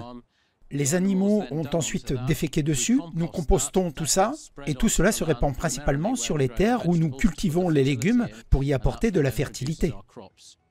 Si vous retirez le bétail du système, vous n'avez plus de système. Les agriculteurs comme Edwards travaillent avec savoir-faire et passion, mais doivent néanmoins se conformer à un labyrinthe de règles et de réglementations gouvernementales, y compris la surveillance du carbone. Et maintenant, c'est la terre elle-même qui est menacée. Des entreprises comme British Airways achètent des fermes pour planter des arbres afin de compenser leur émission de carbone, tandis que d'autres zones sont déclarées sites d'intérêt scientifique particulier, limitant ou même interdisant leur utilisation pour les cultures et l'élevage. Et puis, il y a les ODD des Nations Unies. Objectif 15. Protéger, restaurer et promouvoir l'utilisation durable des écosystèmes terrestres. Par conséquent, les programmes de retour à l'état sauvage ont un impact sur les terres agricoles du monde entier. Au Royaume-Uni, par exemple, le gouvernement prévoit de réserver plus de 3000 km² à la réhabilitation de la faune sauvage d'ici 2042.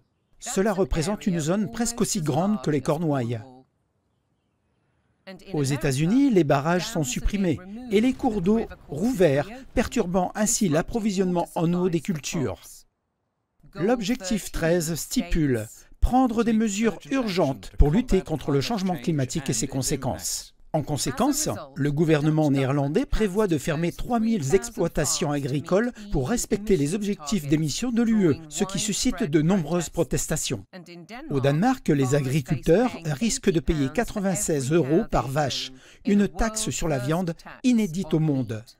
L'objectif 7 vise à garantir l'accès de tous à une énergie abordable, fiable, durable et moderne. Conséquence, les terres cultivées disparaissent sous de vastes parcs solaires.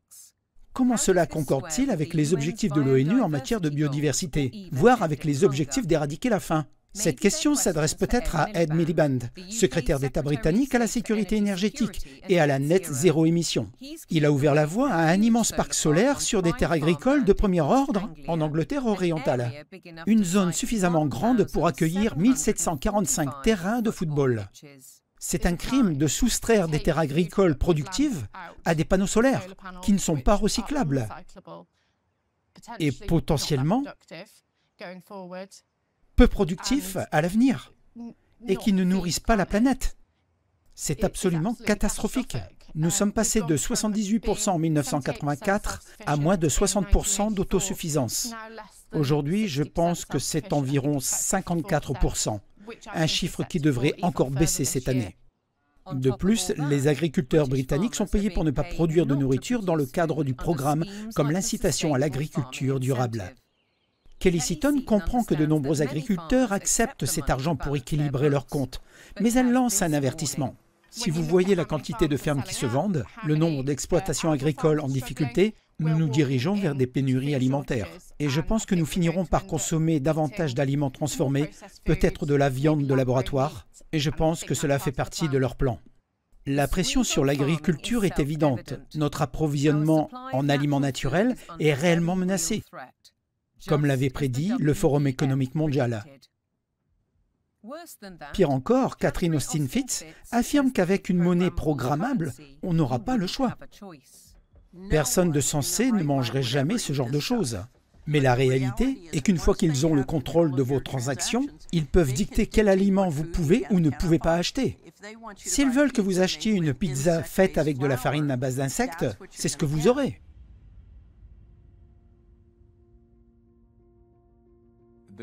Il y a une crise énergétique, même si l'énergie est abondante.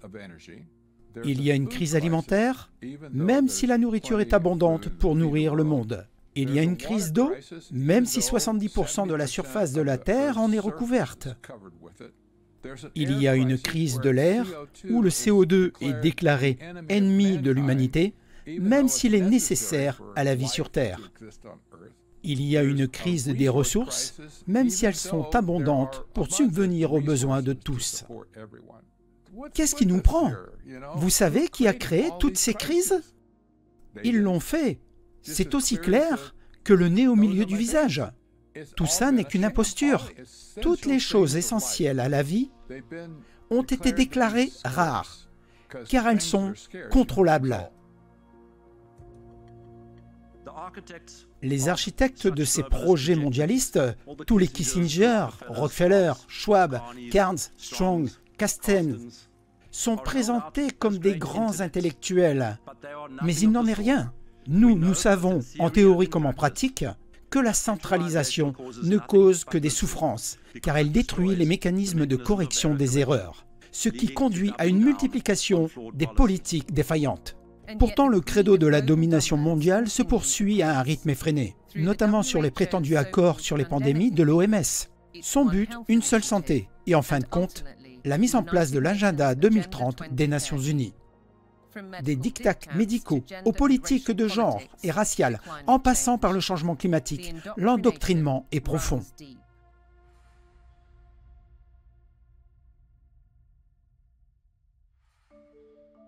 Les conseils locaux ont été aspirés par les tentacules du pouvoir mondial, ce qui les a incités à consacrer énormément de temps et d'argent public et des programmes climatiques sans en remettre en question la logique.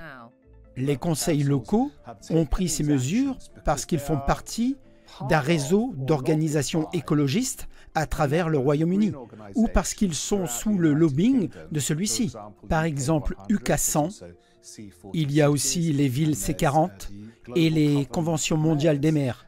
Ces organisations exigent des autorités locales qu'elles signent des engagements stipulant qu'elles interdiront les voitures dans les rues. Nous allons rendre les gens végétariens ou restreindre certaines formes de commerce plus rapidement que nécessaire par le gouvernement national. Ils y sont parvenus grâce à la faiblesse de l'engagement démocratique au niveau local. Les décisions des électeurs sont totalement dépassées par l'influence de la masse verte essentiellement. Une organisation, Climate Emergency, UK, a mis en place un tableau de bord, un classement permettant de comparer les progrès des conseils. Cela a créé à la fois pression et opportunité. L'environnementaliste crée l'idée qu'un conseil local est un sauveur de la planète. Et bien sûr, certaines organisations, comme le UK100, flattent les personnes occupant ce poste. Elles les flattent et soulignent leur importance, alors que la plupart des citoyens les verront probablement et diront « Mais qu'est-ce que vous faites ?» Ben Pyle souligne que ces organisations ne sont pas des initiatives locales. La société civile a été achetée et organisée autour des intérêts de ces philanthropes milliardaires. Les journaux et la télévision ne cessent de véhiculer la même histoire. Nous entendons parler de la menace du changement climatique depuis des décennies, mais nous ne pouvons plus l'ignorer. Ici, la crise climatique est bien réelle et la situation empire. Et en suivant ce discours et ce narratif, les médias grand public excluent de vastes pans de la science climatique.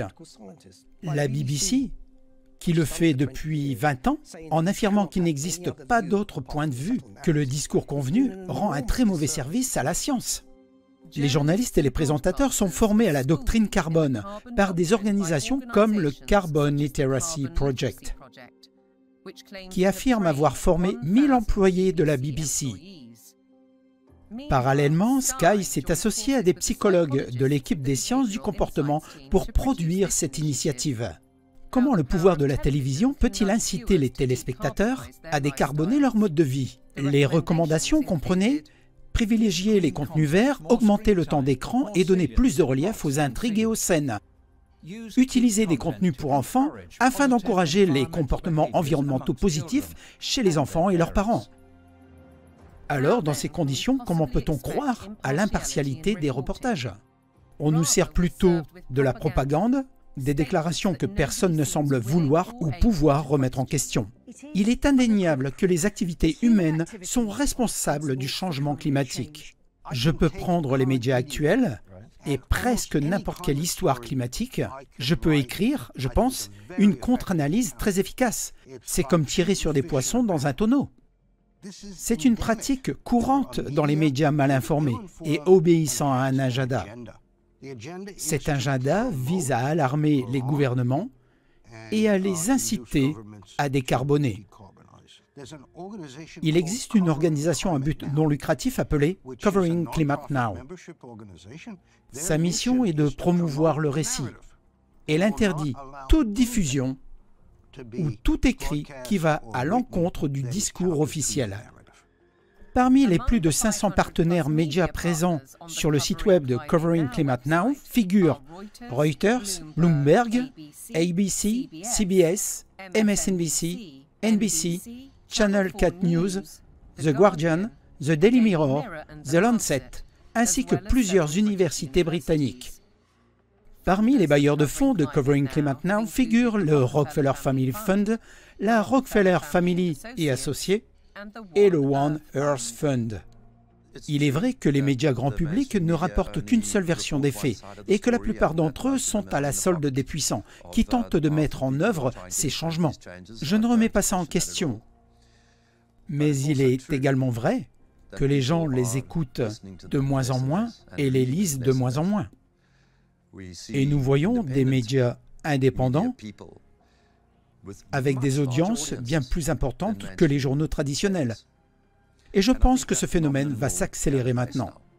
Avec la montée en puissance des voix indépendantes, des institutions comme l'ONU, le Forum économique mondial, les Big Tech et les radiodiffuseurs comme la BBC déclarent la guerre à ce qu'ils appellent la désinformation et la malinformation.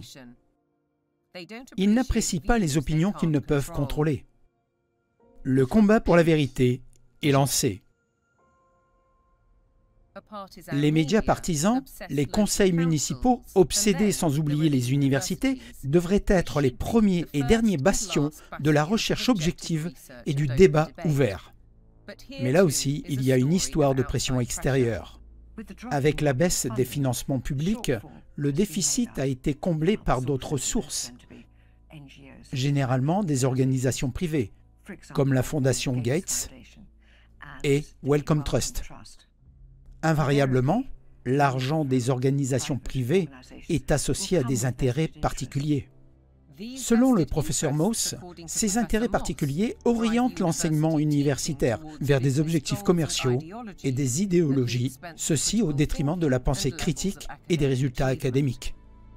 Une nouvelle initiative est le Réseau européen sur le climat et l'éducation à la santé dirigé par l'Université de Glasgow. Les étudiants en médecine ont été formés à accepter que la science du climat était un fait établi. Le changement climatique nuit de plus en plus à la santé publique. On pourrait dire que c'est la plus grande urgence sanitaire de notre époque, et je dois être prêt à contribuer à relever ce défi. Les résultats peuvent-ils être vraiment exempts de préjugés lorsque l'OMS et de grandes entreprises pharmaceutiques figurent parmi les bailleurs de fonds? Cette nouvelle collaboration contribuera à former la prochaine génération de médecins aux compétences nécessaires pour traiter les impacts du changement climatique sur la santé et offrir des soins de santé plus durables. C'est pourquoi des leaders de la santé des secteurs publics et privés s'unissent pour soutenir ce nouveau réseau transformateur. Dès le début, les universitaires sont désormais conditionnés à orienter leurs recherches vers l'argent. Je trouve ça très dommageable lorsqu'il s'agit de rechercher la vérité sans crainte, où qu'elle mène. Cela n'arrive plus vraiment dans le monde universitaire. Il s'agit plutôt de rechercher l'argent, où qu'il mène. Cela me désespère. J'ai l'impression que la finalité même de l'enseignement universitaire a été subvertie. L'influence et l'ambition des grandes entreprises, l'expansion insidieuse de la pensée dite woke, la culture de l'annulation, la répression et la diffamation de ceux qui osent remettre en question. De manière choquante, le conditionnement commence dans les esprits les plus jeunes.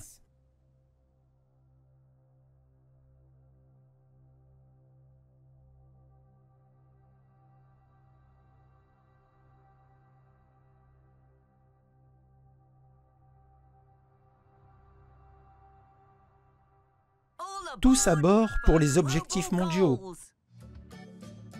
Cette année, Thomas et ses amis se sont associés aux Nations Unies. Le monde des jeunes enfants est censé être un monde d'innocence et de joie, mais il a été imprégné par les idéologies mondiales des Nations Unies. Si vous passez à l'objectif numéro 4, il traite exclusivement de l'éducation. Et quand vous pensez à l'éducation, il faut comprendre endoctrinement, les objectifs du développement durable. Sous la surface de tout ça, il y a un effort pour intégrer tous les enfants du monde dans un seul et même système mondialiste. Et ce qui est très remarquable, à mon avis, c'est que ça n'est même plus caché. Participez au mouvement mondial pour sauver notre planète de la destruction. Comment lutteras-tu contre le changement climatique? Essayez des repas sans viande. Réduisez votre consommation d'électricité. Donnez une seconde vie à vos vêtements. Si nous mourons, c'est un peu de ta faute. Et vous ne pouvez jamais ignorer Greta. Les yeux de toutes les générations futures sont tournés vers vous. Et si vous choisissez de nous décevoir, je vous le dis, nous ne vous le pardonnerons jamais. Je ne veux pas que vous soyez plein d'espoir. Je veux que vous paniquiez. Nous voulons de l'action. Nous voulons de la justice. Agissons! Je veux que vous ressentiez la peur comme je la ressens tous les jours. Je veux que vous agissiez comme si la maison était en feu, car c'est le cas. Cette propagande qui alimente sans relâche la peur de diverses manières, que ce soit par la maladie ou le climat, je pense que ça a un impact très néfaste sur la santé mentale des jeunes. Les désastres qui continuent de frapper le monde naturel ont un élément en commun: l'augmentation sans précédent du nombre d'êtres humains sur la planète. Nous demandons aux enfants de croire qu'ils sont un fléau pour la planète. J'ai un problème avec les enfants qui croient d'emblée qu'ils ne devraient pas être là. Comment allons-nous les encourager à avoir une bonne santé mentale et un bien-être émotionnel s'ils croient que leur naissance est une catastrophe pour la planète? Cela ne les encourage pas à être des citoyens productifs qui contribuent activement à la société. S'ils doivent s'excuser de leur propre existence, je pense que c'est très dangereux. Et je pense que nous devons inverser cette tendance le plus rapidement possible. L'endoctrinement des enfants se manifeste également dans leur apprentissage. L'objectivité et la liberté de penser sont étouffées par la pression constante des agendas. J'ai mené une étude sur les manuels scolaires du secondaire pour comprendre ce qu'on y enseigne. Et mes conclusions sont extrêmement choquantes. J'ai constaté une acceptation sans réserve du changement climatique, des merveilleux vaccins et des aliments OGM. Face à ça, très peu de contre-arguments sont présentés. Si vous ne pouvez pas reproduire ces informations qui se trouvent dans les manuels scolaires, vous ne pouvez pas réussir dans ce système scolaire. Si un élève qui passe un examen de géographie, par exemple, et qui ne parle pas du changement climatique d'origine humaine, il a très peu de chances d'obtenir les meilleures notes.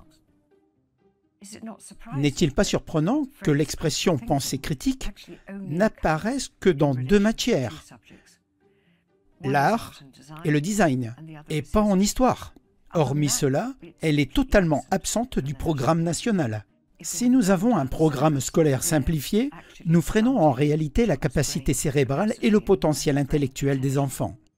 Bien que les parents ne soient pas pleinement conscients de ces problèmes, beaucoup sont préoccupés de la tendance croissante des politiques de genre, y compris le transgenrisme.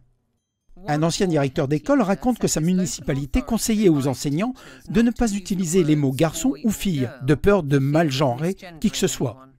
Le ministère de l'Éducation a lui aussi adhéré à ce genre d'idéologie woke.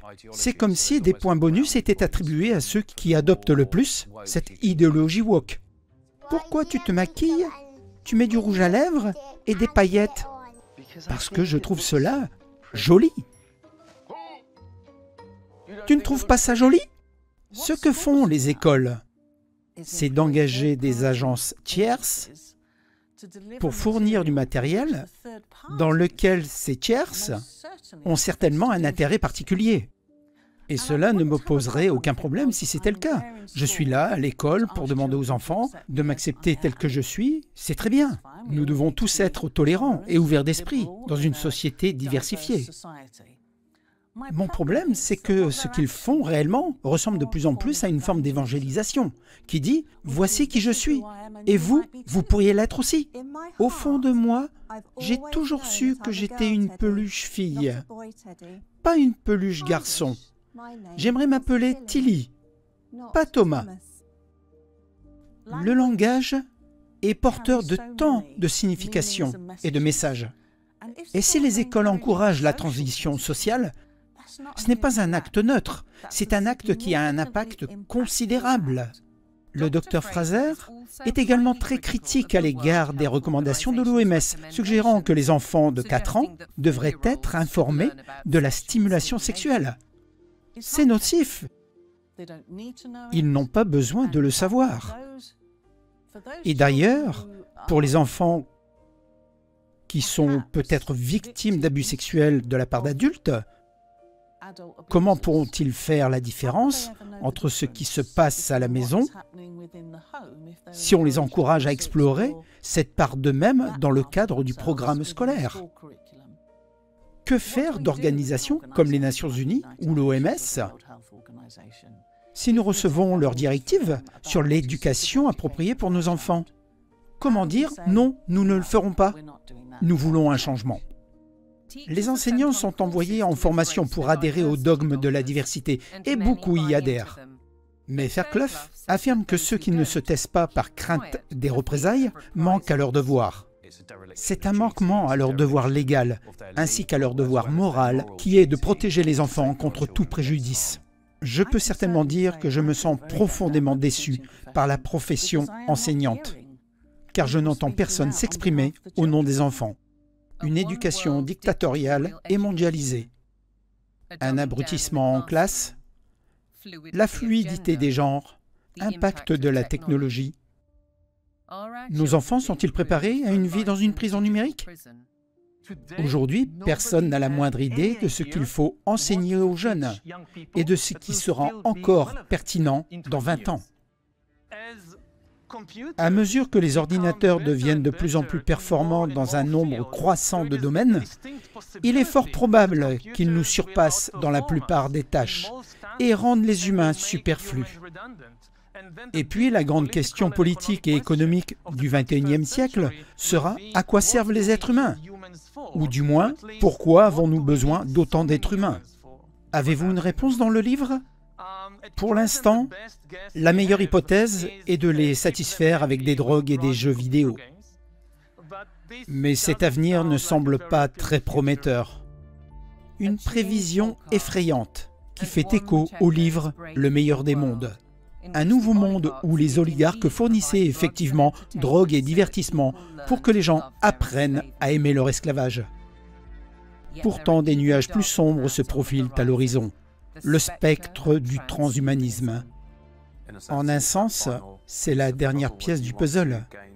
Si l'on veut obtenir un contrôle total sur tout et sur tous, il faut pouvoir implanter des technologies dans les corps humains. Et c'est exactement ce qui se passe. L'intelligence artificielle, le métaverse, les technologies néospatiales, et j'en passe, la biologie synthétique, dans 10 ans, notre vie sera complètement différente, profondément bouleversée. Et celui qui maîtrisera ces technologies, d'une manière ou d'une autre, sera le maître du monde.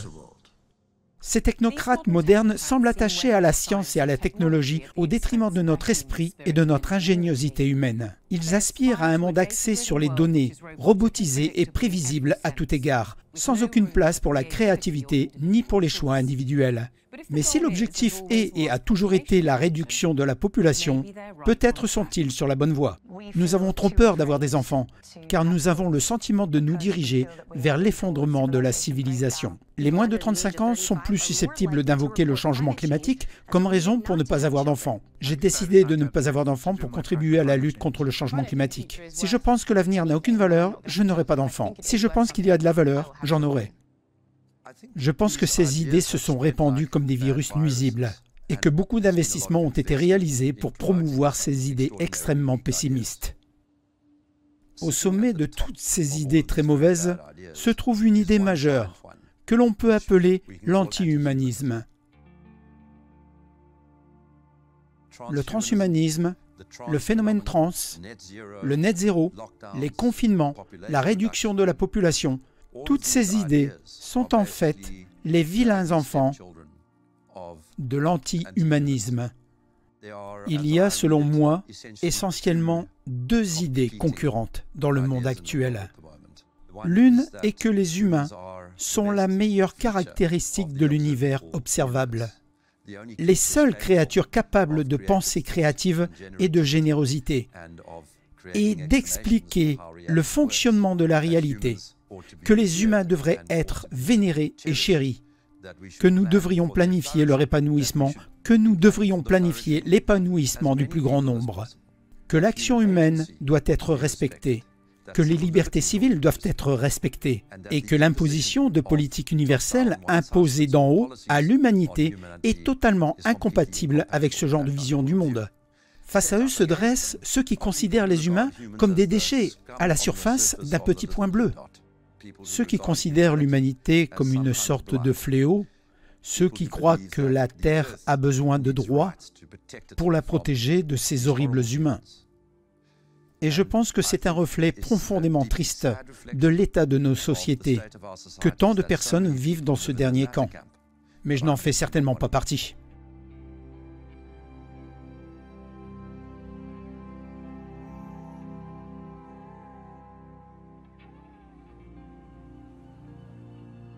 Nous pouvons tous résister à la tyrannie. Nous pouvons et devons nous battre pour ce qui compte vraiment, pour les personnes que nous aimons, pour l'équité que nous souhaitons et les libertés individuelles que nous voulons vivre. Nous ne devrions pas nous laisser intimider, ni accepter l'influence de ceux qui voudraient diviser notre société, que ce soit par race, par sexe, par culture ou par tout autre élément qui nous est cher. Et peut-être devrions-nous commencer par limiter notre dépendance à la technologie et à nous rappeler à quel point nous pouvons être créatifs.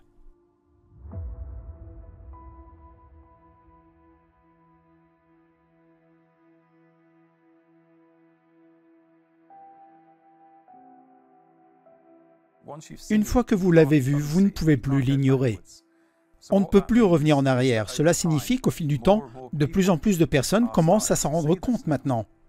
Désormais, les pouvoirs en place n'ont pas d'autre choix que de continuer à promouvoir leur technocratie mondiale. Ce sont eux qui tentent de démolir de manière contrôlée la démocratie libérale. Ils n'ont qu'une seule voie à suivre, et ils foncent tout droit vers le désastre. De l'autre côté, nous, le peuple, n'avons pas d'autre choix que de lutter contre tout ça. Je ne m'attends pas à ce que nous puissions dire la vérité indéfiniment, sans conséquence. Mais nous devons continuer à le faire. Nous devons le faire pour le bien de nos enfants, pour le bien de l'humanité, pour le bien des générations à venir. Nous n'avons pas d'autre option que de nous opposer à ce mal. Si vous regardez où ça va, moi je n'y vais pas. Ok? Et que ce soit Dieu ou les dirigeants qui me fassent sortir, je m'en fiche. Je n'y vais pas. Et la meilleure façon d'y parvenir est de trouver un meilleur chemin. Et la seule façon de trouver une meilleure voie est de faire preuve de transparence. Si je veux vivre comme un être humain vertueux, j'ai besoin de vivre parmi des gens libres. Et si l'on comprend qu'il ne faut pas vivre à genoux, même s'il faut mourir debout, il faut partager la vérité, car la vérité est l'arme des gens libres.